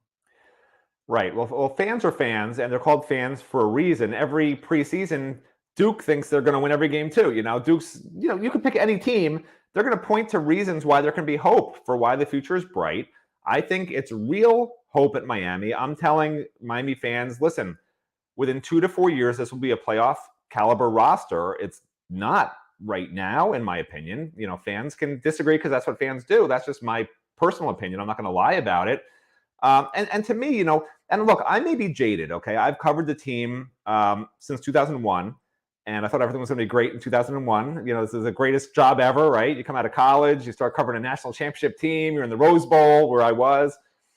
And, it didn't quite work out that way. And I equate it to some extent almost, people say I'm negative, like you just said, people are too positive. I guess the flip side of that is negative. I'm not really negative. What it is, it's almost like Stockholm syndrome, right? Where I've been kept prisoner by this team for the last 20 years, where you keep expecting that you'll escape, that you're going to be a champion again. And it never happens. You're still stuck in that corner, man. And you just can't get out of it. New coach comes in, doesn't work out. 5-star quarterback Kyle Wright comes in, doesn't work out. Teams playing an easy schedule, doesn't work out. And you get conditioned as a reporter to some extent to where I tell people I will see it, I will believe it when I see it. Not I'll see it and then I'll believe it. I will believe it when I see it. And I haven't seen it yet. Even these first 2 games against really easy opponents, you see that you can look, even if Miami, even a diehard Miami fan can see there are some issues on the roster, right? Whether it's just throwing the ball up for grabs against Miami's defensive backs and DJ Ivey, getting beat, Malik Curtis getting beat. You could go down the line. There are some issues Al there. Blades Jr. has no depth perception, apparently. Al had a problem last game. Well, I think Al was worried about getting a penalty, and that's the other thing. There's this fine line where Miami players have been told for years, don't get a personal foul, don't create a penalty. Sometimes playing hard, you're just going to get a penalty. And Al just stood there and watched the play because he realized if he had lowered his head and went into that receiver, he might have gotten a 15-yard penalty. But at the same time, you got to make a play on the ball. That's your job. Don't hit the guy. The ball's in front of you. Make a play on the ball. And I'm sure they've discussed with him. These Miami coaches are fantastic. I'm telling you, Big O, this is the best coaching staff that I've seen at Miami, dating back to Don Solinger, Art Kehoe, and those guys. I mean, this is that good of a staff, and those guys were coaching alongside guys that became head coaches in the NFL, et cetera, and head coaches in college. So that's why there should be a lot of reason for optimism. That's why you can say a reporter like me is negative this year because I say that the roster's not a playoff roster. And if you disagree with me, it's fine. But the future is bright regardless. So if you're a Miami fan, hang your hat on that. No matter what happens this weekend, hang your hat on that. Yeah, no, I'm with you. I have no problems. I know it's going to take Mario a couple of years, and we're going to have to kind of stick through it and all that stuff. And listen, it's a tall task for Mario, man, because Mario has to be the best coach he's ever been here, way better than he was in Oregon. Because I've said this many, many times, and it gets to some fans. What Mario did at Oregon is not good enough here at Miami. Okay, they already booed him 6 quarters into his career already as it is. He can't go losing to North Carolina or Pitt twice in a year, which is the equivalent to losing to Utah in that conference. So he's going to have to be the best coach he's ever been, better than he was at FIU, better than he was at Oregon, because here they're spoiled and they want a national title. So if you want him to get there, it ain't going to happen with this talent. He's got to go continue getting some of those 4- and 5-star kids and bring more of those guys here so he can really give himself a chance to be the best he's ever been, because that's the twisted part. He's got to be better than he ever was at Oregon. You agree with that, right? Well, what you have to remember is when he came in at FIU, when he came in at Oregon, those programs were losing. Oregon had a losing record when he came in. And not that Miami wasn't a losing program or a 500 program. I mean, I certainly would couch it that way. They were certainly pretty close to 500 every year for the most part. But there's a much better base that he's building off of. And I'm not talking about just recruiting. Well, I say the roster's not playoff level. It's a much better roster than what he inherited at Oregon. He built that Oregon roster through recruiting over the years and turned it into one of the top programs in that conference. And that's what he's starting to do here. He recognized, and listen, all you have to do don't take my word for the roster being inadequate. Take his word by grabbing 12 transfer portal prospects as soon as he saw what he had on the field. Right. That's a head coach telling you this roster is not good enough. And generally, the transfer portal is guys who were either going to be backups, were not being used in the way they wanted to be used. They're unhappy for some reason wherever they came from, unless they just wanted to come home for whatever reason. So the transfer portal is a way for quick fixes. It's not a way to build a championship team, in my opinion. And I think most people would agree with that. So when you put all the pieces together, though, he doesn't need to be the coach he was when he took over at Oregon. He doesn't need to be the coach he was when he took over at FIU. he's at a much different level. He has a much different understanding, and he's a much better support staff of coaches under him and support in general with the new athletic director from Clemson, providing everything that he and his team needs. So really, he's more free to not focus on the little details and to focus on the big picture, which is what you want the head coach to be able to do. So I really do think that this is finally, I'm going to escape my cell and I'm going to be watching a championship team, or at least a team in the playoffs. I'm not talking about double-digit team playoffs. I'm talking Final Four playoffs in the next 4 years. I honestly do believe that. Yeah, I agree with you. I think he has a chance to definitely build it and get to that point. I'm really excited for him and for Canes fans, because obviously they have suffered for a long, long time. Matt Shodell from Cane Sport joining us. All right, Matt. I looked at this like a really, really tough test, and then I watched the App State game, and I'm like, okay, well, maybe Miami has a chance. But then, I also look at what Miami did this past week, and that secondary, and if it's something that secondary has been notorious for the last couple of years, is they make any and every quarterback look absolutely way better than what they really are. And as bad as maybe the quarterback situation is at Texas A&M right now, and Jimbo's trying to figure it out, I almost feel like the panacea for any quarterback or any quarterback situation is, hey, face the Canes secondary. That'll fix all your ills. So please make me feel better about this. Can I? Yes and no. Texas A&M does have a really good true freshman receiver. They do have another really good returning receiver. And Miami, I would say, has probably three of the top, a trio of safeties that are as good as any outside of Clemson in the ACC. And they have a first or second round guy at cornerback in Tyreek. So on paper, this is a really good secondary. I thought coming into the season, the secondary would be the strength of Miami's defense.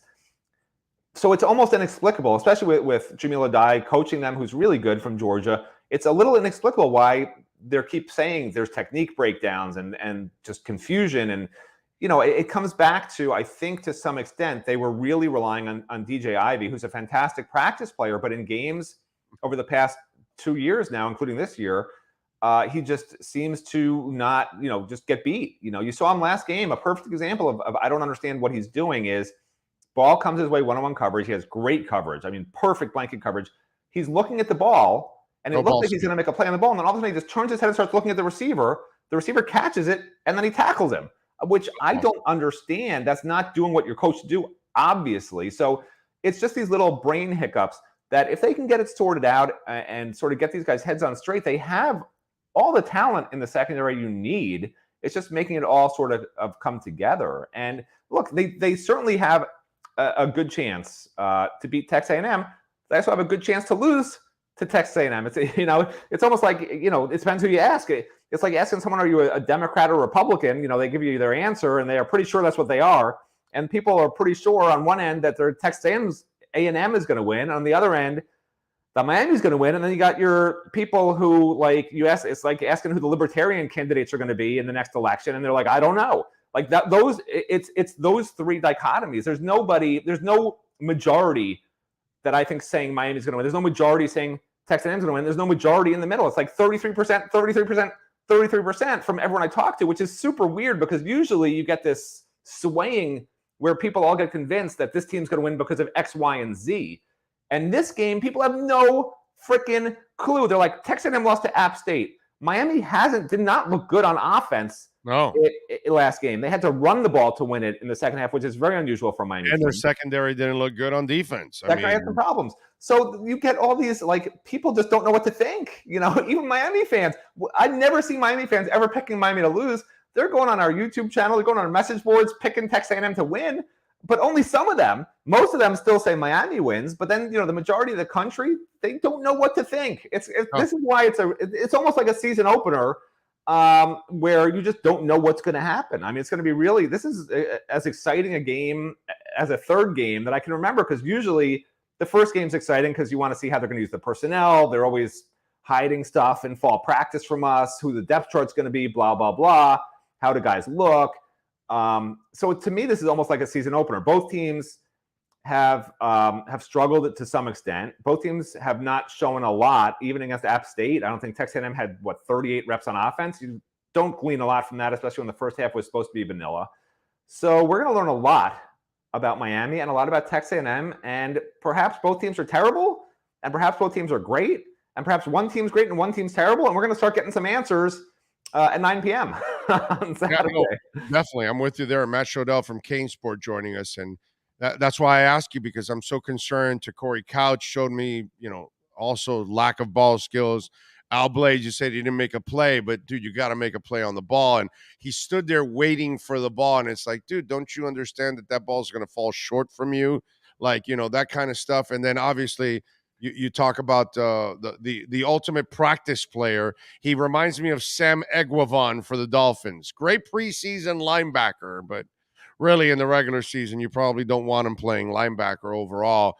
So that's one of my concerns. And then the other concern is, and not only do I have it as a concern, but I also have it as I think a growing concern down the line, because I'm afraid somebody else is going to take the blame, and he doesn't deserve it.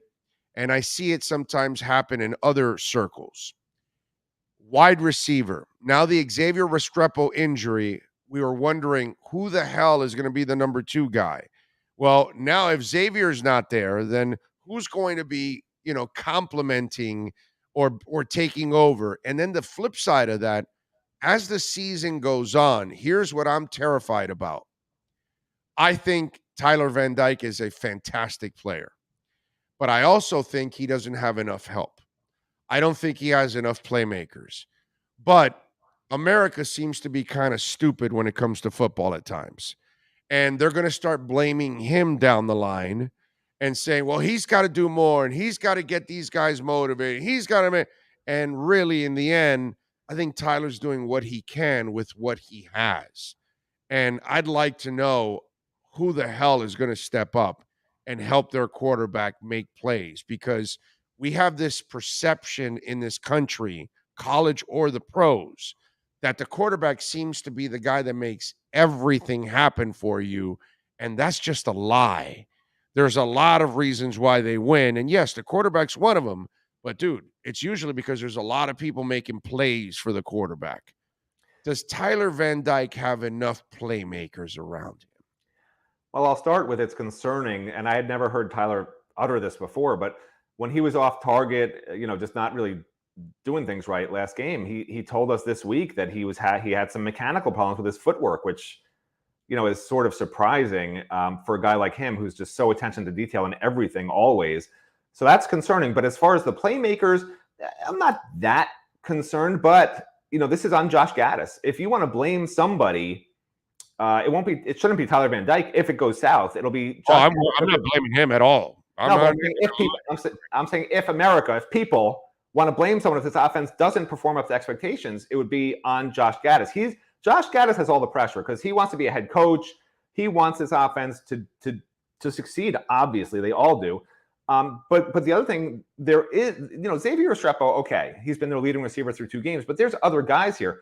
Jalen Knighton's coming back. He's an outstanding receiving running back who can actually line up in the slot, can even line up outside, and has lined up outside and scored touchdowns catching long passes outside in the past. Henry Parrish, great receiving running back. Will Mallory and Elijah Arroyo are 2 really, really good pass-catching tight ends who just have not been utilized yet, but they will be, because if you watch Josh Gaddis at Michigan, that's what he does. That's almost his specialty. And again, Miami's been so vanilla these first 2 weeks. They really didn't want to show a lot. I get it. You need a downfield passing game. Is that a concern? Yeah.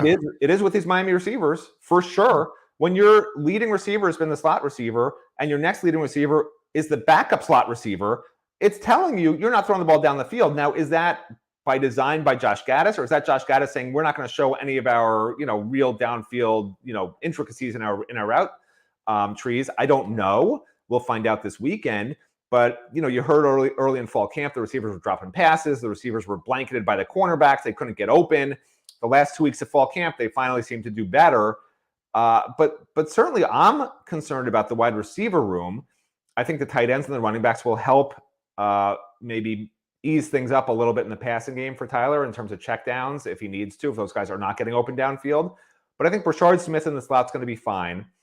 And then you got to find a guy, man. You got to find a Keyshawn Smith, Romello Brinson, whoever. I mean, they brought in Frank Ladson as a transfer from Clemson who hasn't panned out. They brought in another guy, Colby Young, who hasn't panned out yet. So, they tried bringing the 2 transfer receivers, but it just seemed, and they get Jacoby George back from suspension for this weekend's game. So I wish I could give you an answer that, everything's going to be fine at receiver, but there's just so many guys who haven't done it, haven't proven it. And the one guy who had proven it is out, at least had proven it through a couple of games this year and had been done really well in spring and fall practices. So there are question marks. It's on Josh Gaddis, and I'm very curious also to see if Josh Gaddis goes into this shell where, okay, we think our defense has the advantage against Texas A&M's offense, which has struggled. So let's not make any mistakes on offense. Let's not force the ball into coverages to receivers who might drop it or have it bounce off their hands. Let's run the ball. Let's throw quick passes. Let's throw outlets to the running backs and tight ends and slot guys.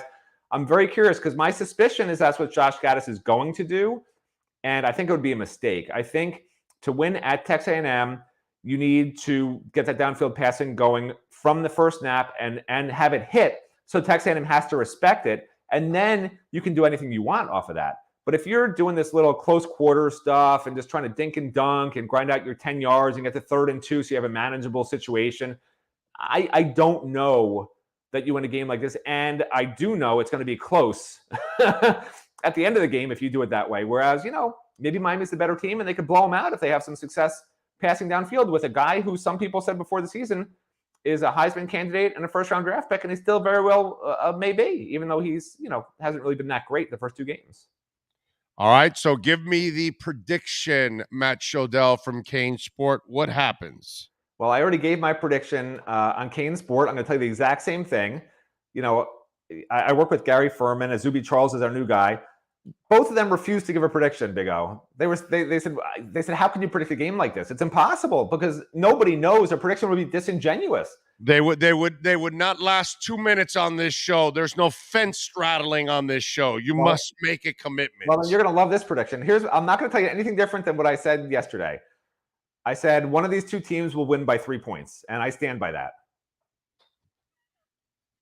That's all you're getting from me, Big O. Well, come on, man. I will tell you this. When a Miami quote-unquote fan site reporter doesn't want to make a prediction, usually they're a little nervous that the home team's that the team you cover at home might be in for a loss, But listen, it's going to be a close game. Everybody can read between the lines when local Miami reporters are hesitant to make a prediction. Because if a local Miami reporter thinks they're going to win, of course you want to make fans happy. But you also don't want to be disingenuous and say something you don't think.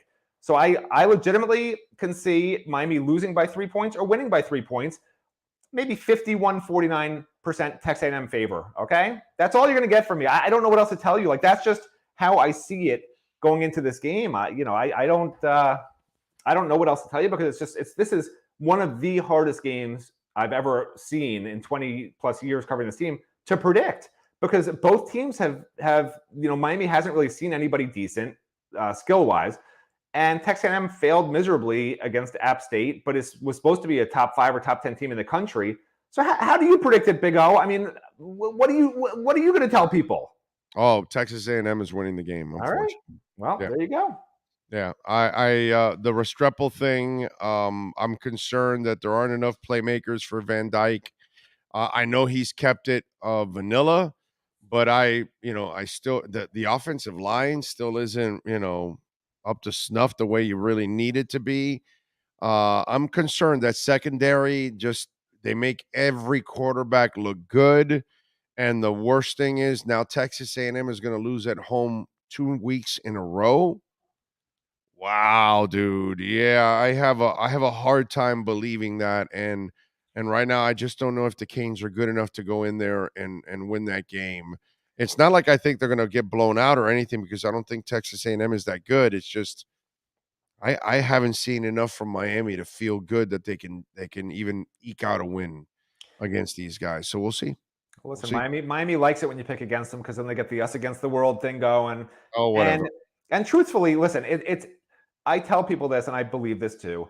I think it's in Mario Cristobal and the Miami Hurricanes' best interest for the future, for recruiting, for fans to take a quote-unquote realistic approach to this season. And if something goes south this season, if you lose an ACC game, even 2 ACC games, if you lose to Texas A&M, even if you don't have a great showing, it doesn't mean this program will not be great under these coaches. I agree. So I just hope, but if fans expect, Miami's going to kill App State, how can we lose to a team that lost to App State? There's no way that can happen. If you take that mentality in this modern era of recruiting, and recruiting is how Mario has to build this. He knows that too. In this modern era of recruiting, all these fans go on Twitter. All these fans, the outside noise becomes so loud that it's almost unbearable. And what I'm hoping fans will do is just say, okay, it's a process. If you lose a game, if you don't play well, they have to understand it's his first year. Coaches don't get a pass anymore. You remember in the old days, a coach would say, here's my 4-year plan, here's my 5-year plan. And everybody, oh, that's great. In 4 or 5 years, we'll win. Well, now it's like if you don't beat a team that was ranked in the top 10 a week ago, you're garbage. And, I get it. Everyone wants immediate gratification in this modern era and our current society. And Miami may very well give it to you. I'm not saying they won't. But if you don't expect it, you'll be happy. And if you don't expect it and you don't get it, you'll be it'll have met your expectations. But if you think they're going to be great all year and win every game and they don't, then you're upset and you go on Twitter and you get all this outside noise. And now recruits are like, maybe I shouldn't go to this program. It sounds like the fans are really upset. And why would I want to go somewhere like that? So I just hope everyone takes a measured approach and gives Mario some time. If they lose this game, which they may not, but if they lose this game, if they lose another game, God forbid, look, at the end of the day, we're all Miami people, Big O. We all want Miami to win, but you also have to have a reasonable expectation for what Mario inherited and what he's been able to do in not that long a period of time so far. Yeah, and realistically, you have to look at it. Jimbo's been at it longer, rebuilding that program, so he should have better talent going into this game overall than Mario Cristobal. So that's why on the point side, it's a lot of points. Texas A&M is favored by 6. This could be a tight one, but yeah, I am concerned about this game for the Canes and for Mario and for Tyler. I don't know if Tyler has enough help around him, and that's one. Well, maybe he has, but it's too green yet and it hasn't matured yet or whatever. But it's going to be rough, man. It's going to be rough. All right, Matt. As always, my brother. Thank you for taking some time. I appreciate you. We'll catch up down the line. Let's hope for a good outcome this weekend. Yeah, likewise, Big O. All right. You got it, my brother. There you go. Matt Shodell. Follow him on Twitter at Kane Sport. He does excellent work out there, man. Good stuff by Matt Shodell. Do want to tell you about redrecover.com. We love talking about Red Recover and red light therapy. Been telling you about it for a while now. I use it to try to regrow my hair here, and we're regrowing it. It's a little patch here on this side. I got to get a little better, but the other side is kind of growing better, and I love it, folks. And I've been using it for a while, and maybe it could help you. But the best thing is pain relief, pain from an old injury, pain from an old surgery, pain from just wear and tear. And when it comes to just workouts, people like Hayden Hurst, NFL player, first-round pick, he uses Red Recover to optimize his workouts before and after. So if you're going to go to the gym, treat your body first to Red Recover and then treat it after. You're going to perform better in your workout, and you're going to recover much better after your workout. The benefits are endless. We tell you about the pain and discomfort. Sean has a knee that is bone on bone. It alleviates his pain and his discomfort too. He uses red light therapy every single day. You can do the same thing. My wife does it for her knees. She also did it for her shoulder. And folks, that's what I'm telling you. Go to the website, redrecover.com. Check out the video blogs. Read up on the other blogs there so you can learn more about red light therapy. It is all natural, 0 side effects. So it's great for adults, kids, and even your dogs. Okay, I want to get the wraps also for my dogs and for their hips.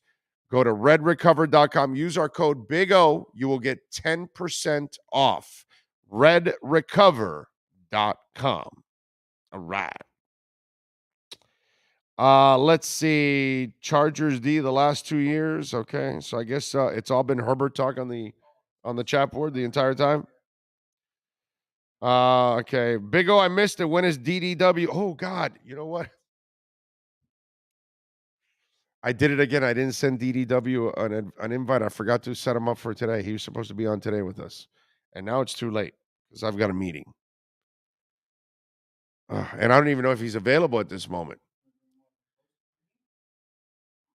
Yeah, maybe we could do pregame. Yeah, I'll talk to him and see. Yeah. Yeah, let's do that. I'll call him. I'll call him and see pregame. What an idiot! I have so many things going on. I apologize. God, huh? What was that? Okay, I am so sorry, Chris. You're right, and I completely phased out. It's so terrible. Road teams in college football are such a disadvantage. Look at Bama squeezing out a 1-point win last week. Miami loses this game by 10. Yeah, I would not pick Miami in this game. I think Texas A&M is winning this game. Unfortunately, what the Restrepo injury became like the final blow to it for me because I just don't know who else to trust, and that's my problem now. It could happen. Listen, I remember what game am I thinking about that the receiving core was kind of untested, and I'm trying to remember who it was that stepped up. It was Craig Erickson was the quarterback, I believe, and there was an injury, and I believe I'm trying to remember who's the guy that stepped up. That it was. I'm trying to remember the scenario years ago. Oh man, trying to remember who the hell it was, but I remember a scenario with the Canes, kind of like Bernard Tiger Clark when George Myra Jr. gets nailed for some kind of suspension or something for the bowl game, and then like, oh my God, who's going to play? Some guy named Tiger Clark, and Bernard Tiger Clark made a name for till now. And 30 years from now, we'll remember those of us that were around for it. We're always going to remember Bernard Tiger Clark for that game because what he did that day and he stepped up was so freaking studly. It was just one of the great, great moments in Kane's history when a backup becomes household name, plus he had a pretty cool name.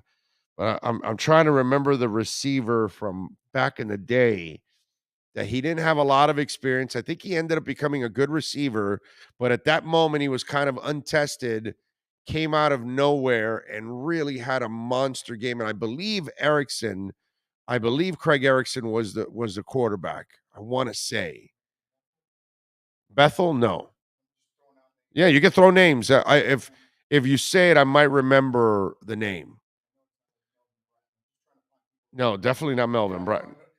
It's a receiver. Big on my first day back after being in the hospital for almost 3 weeks, trying to get caught up. What's going on with Omar? Is he still with you? No.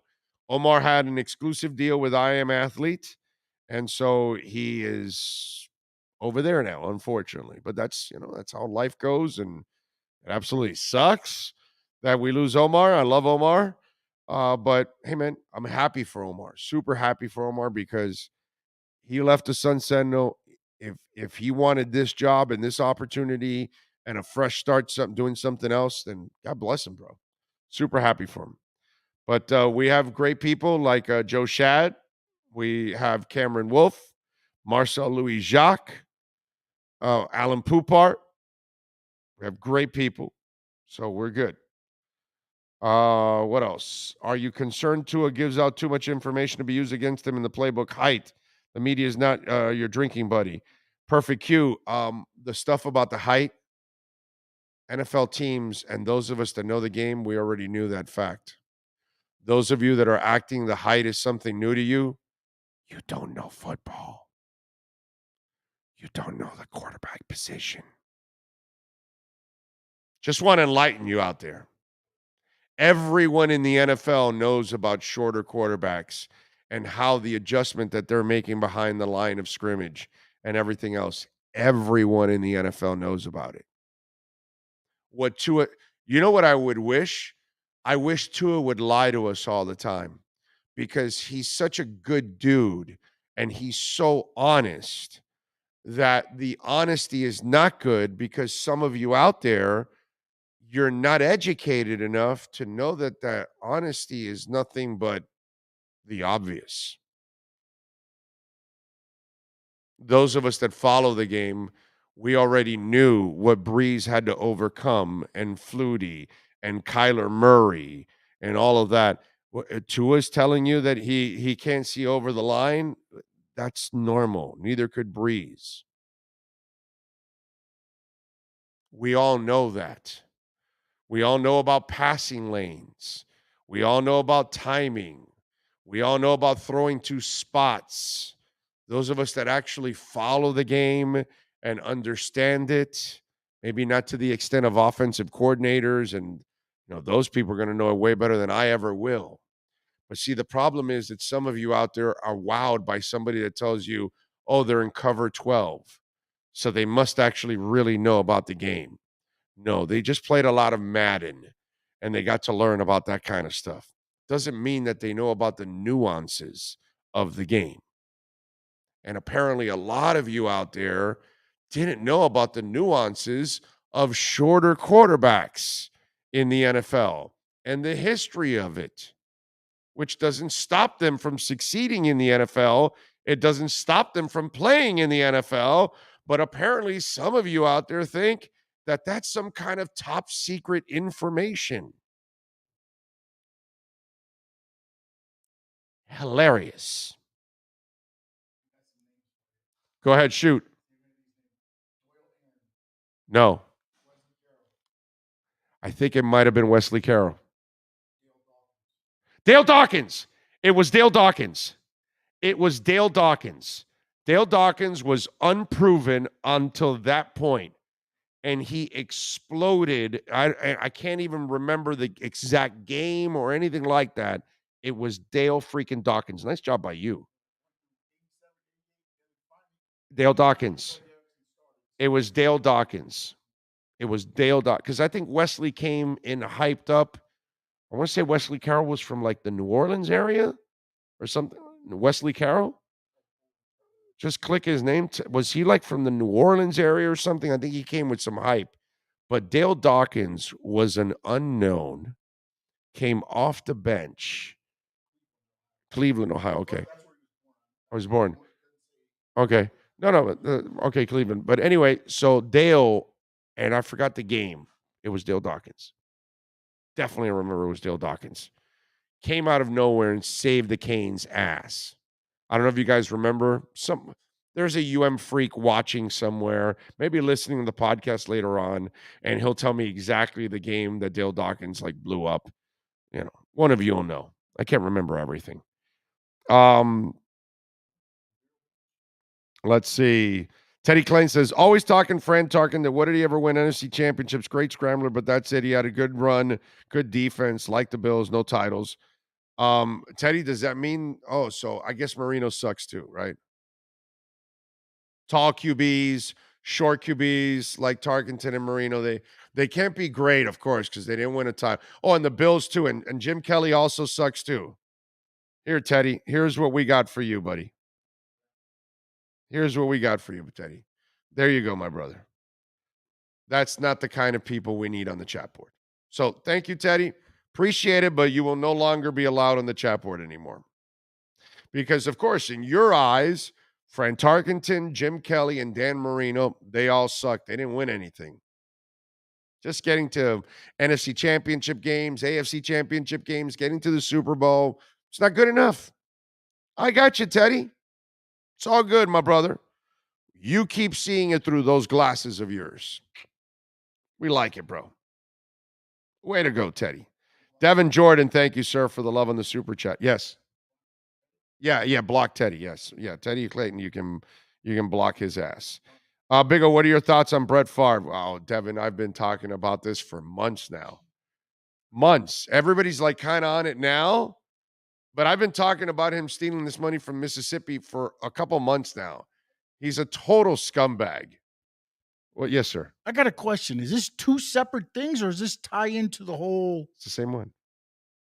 It's the same one. Because the one with the wrestling, I looked at it because of the wrestling aspect of it. With it was. Oh, okay. The other thing. Yes. Yeah. Yeah. So is that two? I mean, because I know it's all the Mississippi with the money Yeah. and Yeah. from Yeah. there for appearances that they didn't do, Right. Right. and things like that. So Right. that is part of this story. It's With the still volleyball continuing? thing. Yes. Okay. For his Okay. daughter. Okay. Okay. Yeah. So that's how they were. Okay. All right. It's crazy. Yeah. No, Devin, he's a total scumbag. But I've always thought about that for him for years. What he did. Remember what he used to do to the Packers? Oh, I don't know if I'm coming back, or maybe Brett, we got to plan ahead, bro. We got to draft. We got to know, are you coming back? Well, I'm not ready to tell you. He's always been a douchebag, dude. Always been a scumbag.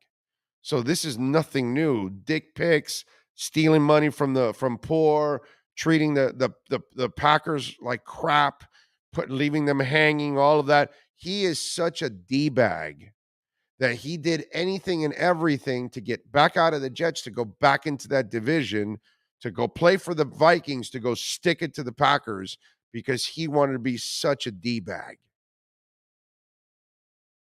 They didn't want anything to do with Aaron Rodgers, all that kind of stuff.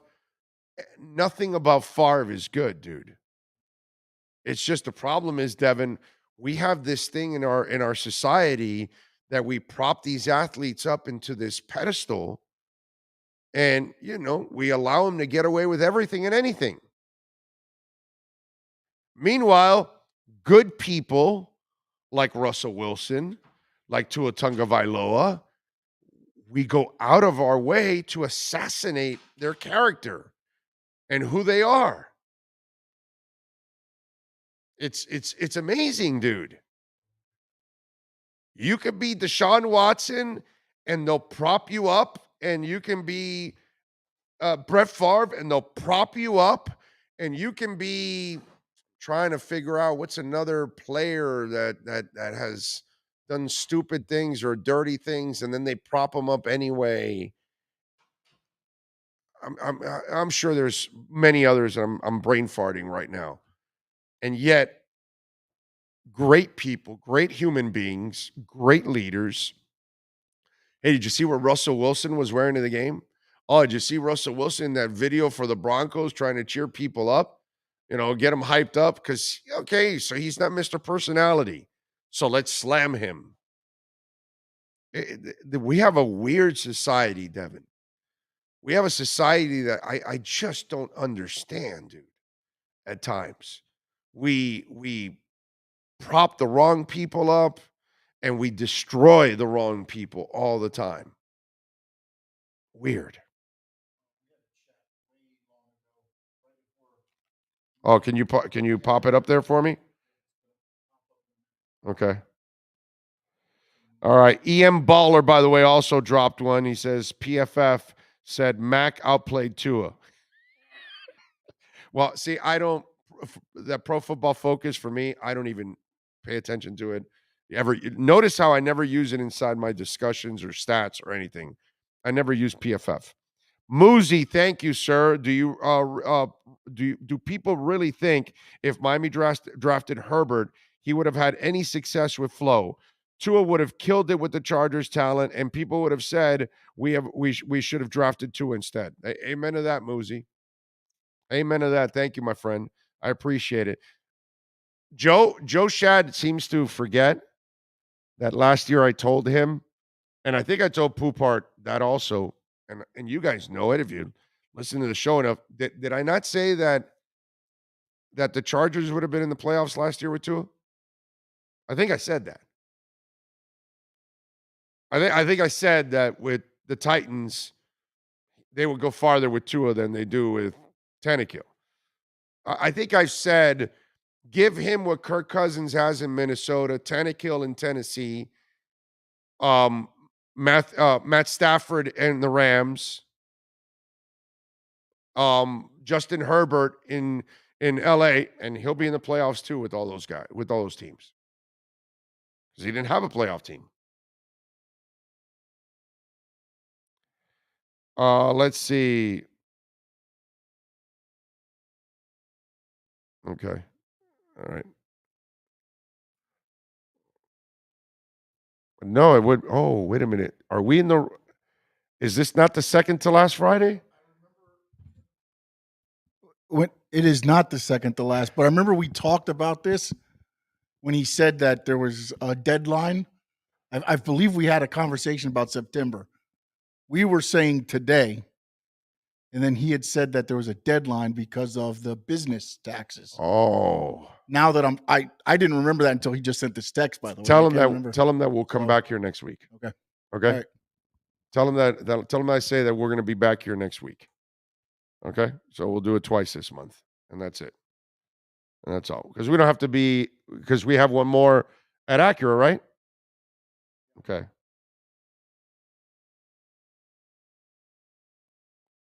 All right. All right. All right. No wonder nobody's here. I was going, damn. That's true. Okay. All right. Now we understand. That's all good. We'll come back next week and we'll hang out here. I don't mind coming back here anyways. It's a quick drive for me. You know, it's this guy here, unfortunately, that has a little bit of a some there. Normally it's not too bad. It's just Yeah. it was a 2 hour and 15-minute drive today. Yeah. Mo Azizi says no one's attacking to his character. Really, dude? I thought he was called lazy. I thought he didn't work hard enough. Really? And I thought he was soft because he didn't want to become a captain. You know, hey Mo, I appreciate it, my brother, but I hear everything. I see it. I know what people say. Okay? They actually call him soft. A guy that blew out his hip and was ready for the NFL 9 months later is soft and ready to play the Rams. A guy that told his coach and his teammates, "No, I'm ready to play with broken ribs and a broken finger." But no, they wanted to keep him on the side because, the coach wanted, And then you see, and here's the thing, people were calling him, "Oh no, he's soft. He didn't want to be the captain."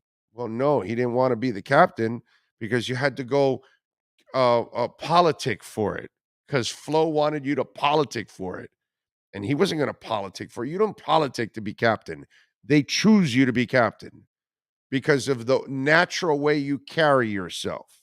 And this year, there was no politicking for it. They chose their captains. And they chose Tua, but they labeled him soft and scared to be a captain. Where are all you people that labeled him soft and scared to be a captain? Have you come forward to admit that you were wrong, that you had terrible information, and you were picking on somebody's character for no reason at all? And Mo, how about the people that call him soft? When the kid has nothing about him that is soft. He's as tough as they come, actually. So please don't tell me that they haven't attacked his character because I've watched it constantly. They're attacking his character. They attack his character.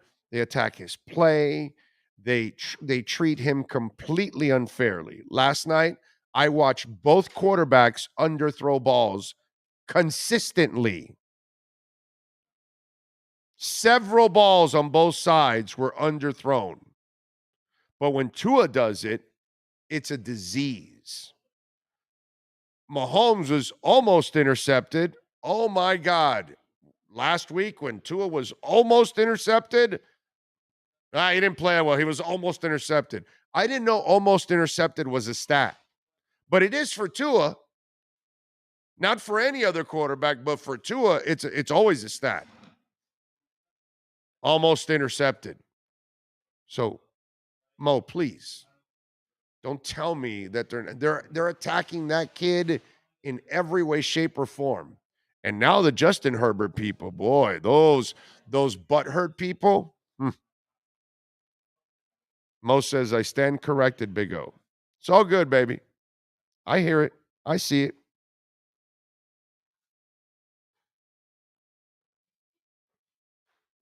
Big O, can we get rid of the naysayers as Dolphin fans when we have success? Well, I you know how it is on this show. All right.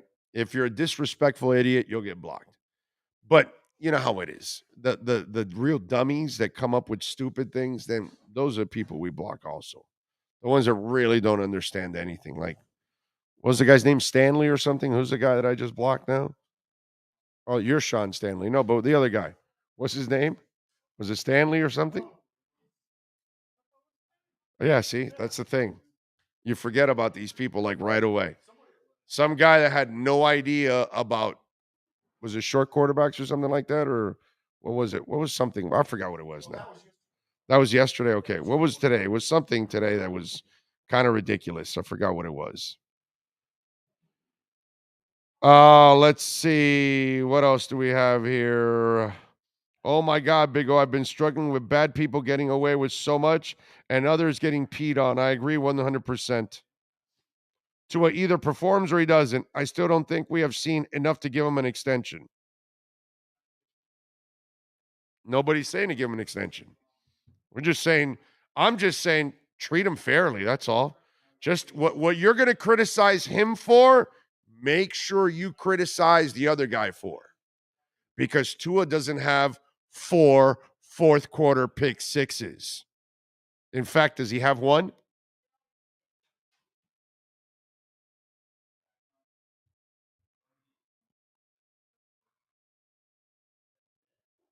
Anyway, let's see. What else do we have here?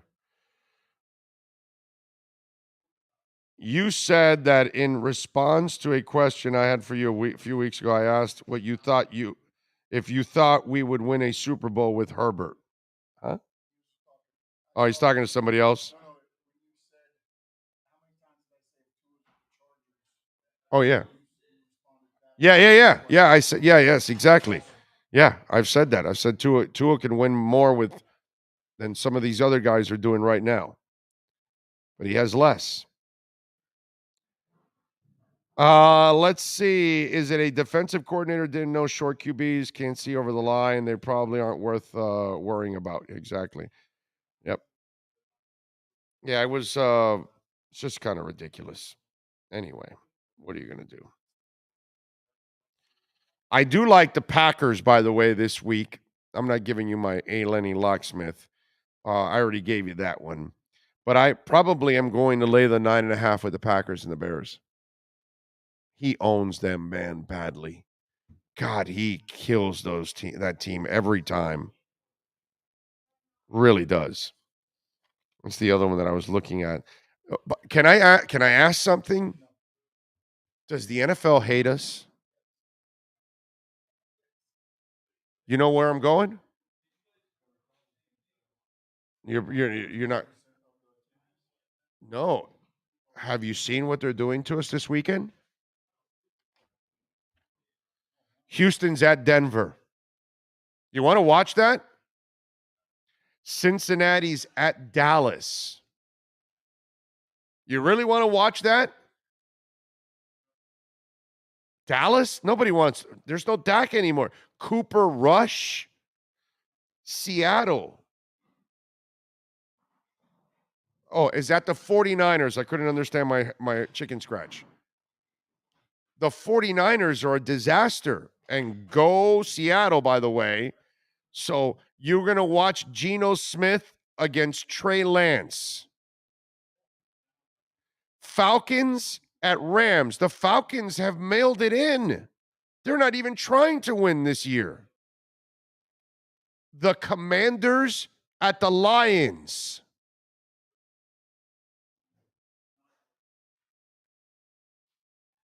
Jets at Browns. Panthers at Giants.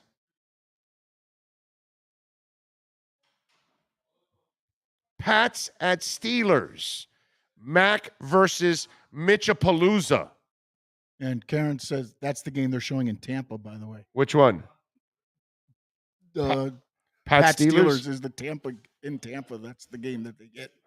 Wow. Karen said on the chat. Colts Jags.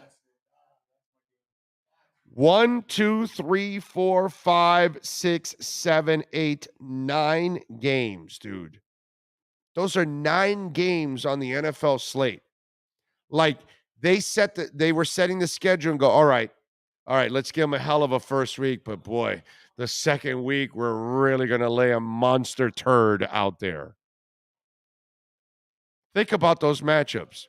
Houston, Denver, Cincinnati, Dallas, Seattle and the Niners, Falcons, Rams, Commanders, Lions, Jets, Browns, Panthers, Giants, Pats, Steelers, Colts, Jags. Holy shit. Apparently, Pat Steelers is in Pensacola, but Jason Myers is in Tampa, and he's getting Baltimore, Miami. So Well, see, he gets the maybe good it one. depends on the carrier, I guess. He gets a good one. I don't know. He gets a good one. Get yourself a Fire Stick so you can go whatever the hell you want. That's what you got to do. We'll give him Thursday. We'll tease him with Thursday, and then we'll just create the cure for insomnia on Sunday. Yes, there is 2 Monday night games. Yes. Yeah, there's a 7:15 and a 8:30 or 9 o'clock game. Yeah. And that's normally the first week. But why did they? I don't know what's the meaning why they did it the second week instead. I have no idea. Unless they wanted to make that Monday night so special to give it its own stage that week or whatever. I have no idea. Justin Floyd. Go ahead. What were you going to say? No, I was going to say I still couldn't get over how many people were incredibly upset that the game was only on Amazon Prime last night. Oh, okay. When the game kicked off, they're really only streaming it. Like I guess they thought maybe they'd be like, oh, you know what? We'll put it on the NFL Network at the last minute, just because. I mean, everybody said it's going to be exclusive to Amazon Prime. On my timeline, it was like, "Where's the game? Yeah. Where's the game?" I had no problem with it because I've had Prime forever. Yeah, bro. I watched it fine. And I tweeted out, by the way, that on Audible, they can download the Big O Show. Because, when you get Prime, you got the movies, so you can see all kinds of free movies. You get music, just like iTunes or whatever. They have the same thing. All right. And you're watching sports. Plus, you're going to get free shipping on Prime.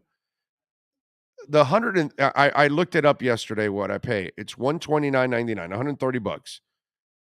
I got to tell you something. I know, Bezos, I hope you're not listening.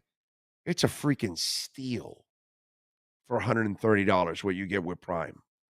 It is one of the best deals out there, period, on getting Prime. Oh, and by the way, not only do you get your games and movies, they got channels on there too. Free channels that you can watch all kinds of TV shows and all kinds of programming also. What you get for $130 a year, not a month, not one, not two, a year is a steal. A steal. Jeff Bezos, you did not hear that from me. Okay? What are you showing me here? What team picture are you showing me? Oh, wait a minute. First time we were all together for a practice since I retired in 1989. This is how you make a memory. Kareem Abdul-Jabbar. Wow. Showtime Lakers, huh? And they're all there, huh? Holy shit, dude. Magic, Kareem, Byron Scott. Look at Riley right in the middle. James Worthy, Coop de Loop. Wow, dude. Look at that, man. That's interesting. Holy shit, man. That is so cool. Look at all these guys. Look at Randy Funn back there. That is awesome. That is so awesome. A lot of AC Green, Don't Get Laid, Kurt Rambis. There's our former assistant coach, Buffalo Braves, great player. What's his name? That we had him here for many years. Damn it. So bad that I can't remember that right now. Michael Thompson. Look at the faces, dude. That is awesome. Norm Nixon. Holy shit, dude. This is so cool. So cool because I grew up with all these names, man. That is fantastic. And I'm not a Laker fan, but it's just great memories, man. It's just great memories. Absolutely great memory. Bob McAdoo, thank you. Thank you, Bob Bosby. Thank you so much, man. Appreciate you. Baltimore radio all picked the Ravens to beat. Well, of course they're going to do that. I mean, listen. You guys should appreciate. You should appreciate nothing about me. But there's one thing I would say you should always appreciate about me. I'm going to call it like I see it. And I'm not even going to lie to you about our own teams. If I don't like what they're doing or if I don't think they're going to win, I'm going to tell you, man. I'm not afraid for the backlash and all that kind of stuff. And I don't worry about any of that stuff. Because in the end, if I'm right, that's all you're going to remember. Even if you hated what I told you Ryan Tannehill would never be a franchise guy, and you were probably dying for me to be wrong because obviously, but it's not that I rooted against the kid. He's a fantastic young man, but I just never saw it. Just never see it, that thing that you need for a quarterback. Sorry. Can I tell you?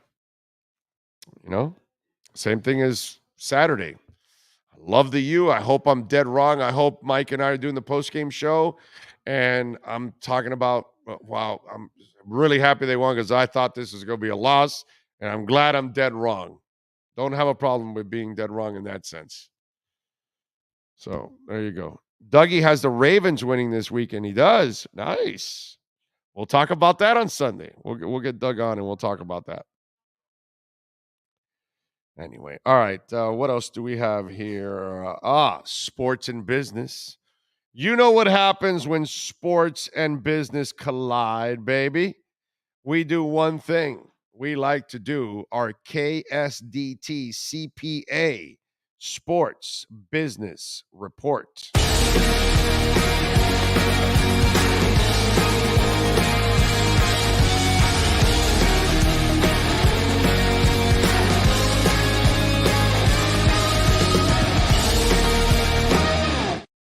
Speaking of the Lakers back in the day, well, Michael Jordan was also back in the day, and his airness has just busted out another record. A Michael Jordan jersey was just unloaded for $10 million. Chicago Bulls legend wore this Game 1 1998 NBA Finals. It went up for auction on September 6th. And TMZ has learned that the gavel officially came down on the sale Wednesday for a staggering $10 million. The number is shocking considering at Sotheby's, which hosted the auction, initially predicted it would sell for around $3 million. The 8-figure price tag, according to Sotheby's, set multiple records, including most ever for a basketball jersey at an auction, most ever for a game-worn sports memorabilia, and most ever paid for an MJ item. The jersey, while expensive, is pretty incredible. Jordan wore it when he scored 33 points against the Jazz, while MJ lost the contest in the uni. He and the Bulls went on to win the series, giving Jordan his 6th and final NBA championship. Damn, dude. 10 million. Yeah, that's a dude that's like 10 million for him is like $10 for us. Like, okay, it's not going to do anything to me. I'm not going to get hurt by this. I'll be just fine. $10 million. That's impressive, folks. The only thing more impressive than that is the service that the great people at KSDT CPA offices will provide you and your company. Call them. They've got offices in Dade, Broward, and Palm Beach counties. 305-670-3370. That's 305-670-3370. That's our KSDT CPA Sports Business Report. This has been the KSDT Sports Business Report. KSDT CPA is one of South Florida's largest and one of the country's fastest growing accounting firms. KSDT is recognized by Forbes as one of the top tax and accounting firms for 2022. KSDT CPA is a full service firm that also excels in crypto. Visit online at ksdtcpa.com or call 305-670-3370. Right. Oh, I love it. Yeah, the funny part, I was also tripping out. Joe Shad doesn't think I believe what I'm saying about Tua. He thinks I'm doing it for show, that I believe in Tua for show. I thought that was funny, actually, when he said that. I thought that was a trip. Tannehill telegraphs his throws, always has, always will. The reason why his passes tired constantly or get blocked constantly, or he'll give up that brutal interception. Let's see what else. I hope that Armstead's toe gets better soon. That body part is very difficult to heal and may linger all season. It may, but he is playing, so that's good. Big O, you don't believe in Tua. That's right. That is a lot of dough. You are correct, sir. That is a lot of dough. So remember, what have you learned today, right? When your buddy walks up to you and says, Herbert was the pick, you look at him and you say 6. Okay? And as our buddy Alf chimed in, gave us a nice little stat that he already has 4 pick sixes in his career in the fourth quarter.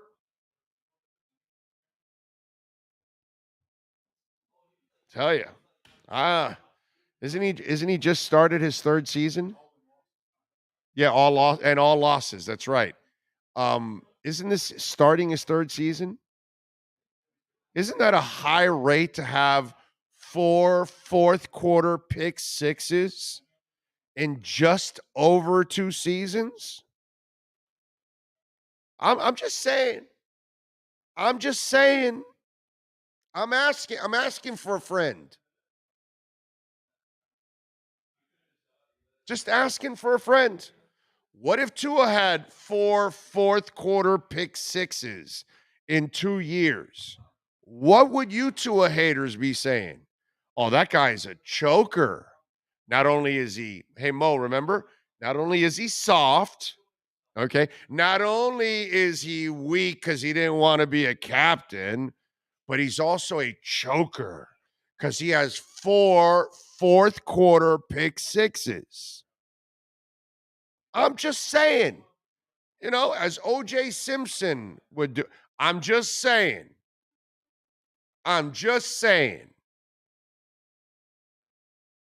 Talk about double standard. Nobody is harping on all the pick sixes for Justin Herbert, but man, Tua was almost intercepted last week.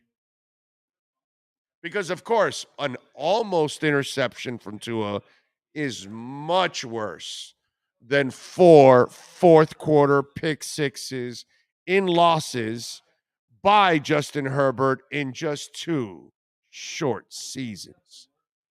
Wow. A baby of a career and a habit that's really ugly already.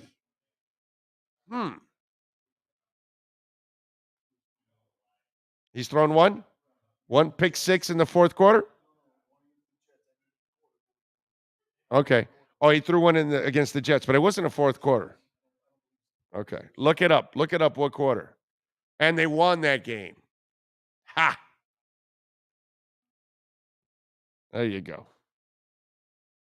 People get caught up in stats and making great throws, but get amnesia when you bring up their flaws. Exactly, Jason Myers. Big O, don't forget that Tua don't know the playbook and has the audacity to go golfing. Exactly. What was the real story? You're not needed this week. You're not playing. That's why he went to go play golf. But no, let's just spin it like he doesn't care. It was? Oh, it was a fourth quarter interception. But now, did it give him the lead? Oh, it tied the, yes, even better. That's awesome. So they tie the game, and then Tua brings them back to win. Ha! That's the difference. You see, Tua comes back in fourth quarters to win the games. Your guy Justin Herbert doesn't. How about that? I'm glad he had a fourth quarter interception. That is awesome because he came back to win it. That's something that Justin Herbert doesn't do. Ha! What does Tua do that Herbert doesn't? Play in the clutch.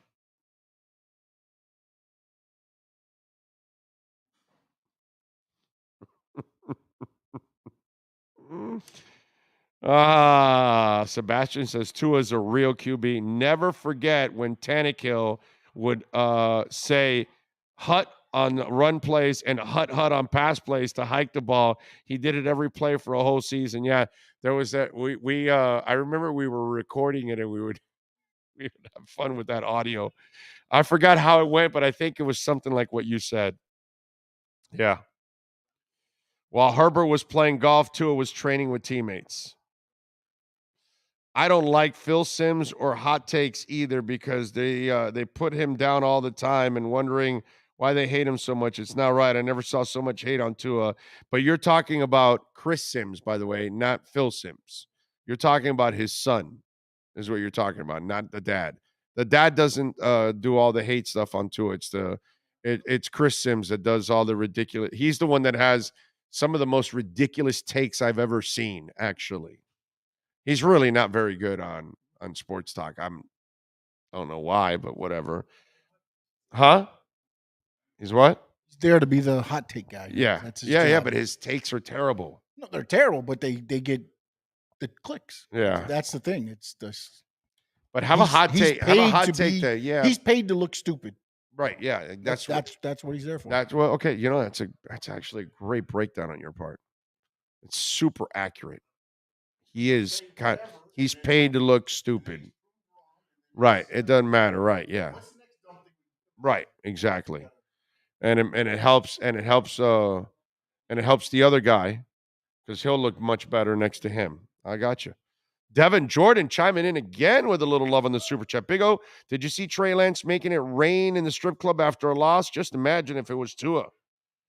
I know, huh? That's true. That's true. That is very true. I love it. By the way, also on Samuel Tuelemoto, thank you, sir, for the love on Cash App. I appreciate you. Remember, you can always send in a donation through Cash App or Venmo. That is Cash Big O Show. Ho Yoon, thank you, sir. Appreciate you always, man. Ho Yoon, man, he is every week donating to the program. Thank you so much, Ho Yoon, man. Appreciate you. And Samuel also, by the way, always also coming in strong, man. Thank you so much for helping us grow every single day. Hitting the like button, subscribing, hitting the notification bell, all of those things. Thank you so much, man. Really, really appreciate it. Troy Ortiz doesn't know what he's saying. Big O, block him. Why? What's Troy Ortiz doing? Tua deserves the criticism. He's mediocre at best and hasn't done a damn thing in this league. That's it. That's it. That's it. He hasn't done anything. But as long as you know that Justin Herbert hasn't done anything, in fact, Justin Herbert's done less because Tua beat him. So, you know. Oh, and Justin Herbert actually has done less because he constantly throws fourth quarter pick sixes in losses. So yeah, as long as you can understand that Justin Herbert has accomplished less than Tua, then we're good. Since he can't beat Tua. True Fin fan. It's a Tua Gnostic, but Chargers last night were running 5, 6, 7 yards a run, and that O-line is really good. Tua wins that game. There's no doubt Tua wins that game because he doesn't throw that interception. That's why. And how about the excuses for why he threw the interception? It's hilarious, bro. It really is. You people out there are just hilarious. I gotta say, absolutely hilarious. What's that? Karen chimed in and said if it was the media, they would say Tua was making it rain without any velocity or speed. Right. Do you see how weak noodle arm he was with those Bills? They barely even floated away from him. He's got no arm. He can't even fling bills in a strip club. What a goofball. Oh, they would have torn him up. Telling you, dude.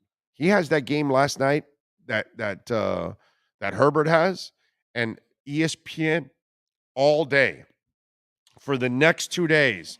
It's all Tua hot takes. Oh, he'll never be the guy. Teddy Bridgewater should start next week. Okay? You have Sean Payton coming out saying, hey, if I was there, I'd start Teddy Bridgewater right now. Yeah, right. Skylar Thompson. Exactly.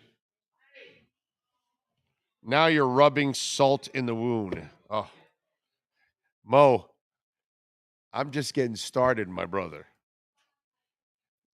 Let me tell you something. There's a lot of people in town that, they don't think Tua is a player. Right? That's fine. They also better be hoping that Tua doesn't become a player, because they're not going to enjoy what's coming out of this program. And it will be relentless. And guess what? No one in the media can stop me. No one will. So, those in the media, locally, nationally, that have gone out of their way to crush that kid, okay, well, they better hope he doesn't have success, because I'm just getting started. Look at what I've done in the last 18 hours since Herbert pissed in his pants last night. I'm just getting started. Herbert better be a star for those of you out there that picked Herbert. He better be a star, because I'm just getting started. And you better hope that Herbert's a star and Tua fails. Because if Tua's a star and Herbert fails, oh my God, I'm only getting started. I'm not only going to tear down and tear into the Tua haters, but then all of you Herbert chain pullers, oh man, am I going to have a field day with you guys. I'm going to have a field day like I have with Ryan Tannehill with many of you over the years. Okay?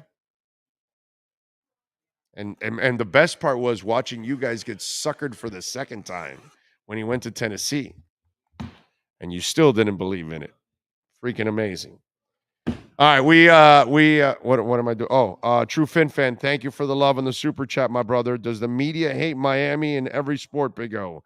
I don't know, but it is kind of weird how Miami gets this odd treatment throughout. I don't get it. I will say that, but it is it's not a Panther thing. It's not an Inter Miami thing. It's not in those sports, but man, when it comes to the Canes and the Heat, especially Dolphins a little bit, but Tua especially, but really Heat and especially the Canes. Yeah, there's some negativity that goes out there for them that it's just kind of baffling at times. But anyway, we thank Matt Shodell. We thank Scott Pianowski, Joe Shad, and that's it. Because Ira Winderman we did not have because we started a little late, and he had to take care of mom. So we'll catch up with him next week. It's all good, anyways. It's all good with Ira. We thank, of course, Sean Stanley mastering this program. We thank all the great people out here at KSDT CPA offices. We'll be back here next week. Actually, we'll come back and do it again and hang out with Alan and all the great people out here at KSDT CPA offices. Appreciate all of you out there as always. Thank you for subscribing to the show. Please share the show to others out there. And make sure you share it to all those Herbert lovers because, we love those Herbert lovers. Way to go, fourth quarter chokers. We'll see you tomorrow. Tomorrow night, we'll get you ready for Canes and Texas A&M. We'll have a Texas A&M writer on with us to preview the game. We'll have Manny Navarro live from the studio, live from the locker rooms. Also post game, and then we'll be back on Sunday at 11 a.m. to get you ready for the 1 o'clock game against the Baltimore Ravens. And we'll have insiders and press conferences and all that good stuff for you. We'll see you tomorrow at 7 p.m. Same place, same bat channel. Love you all.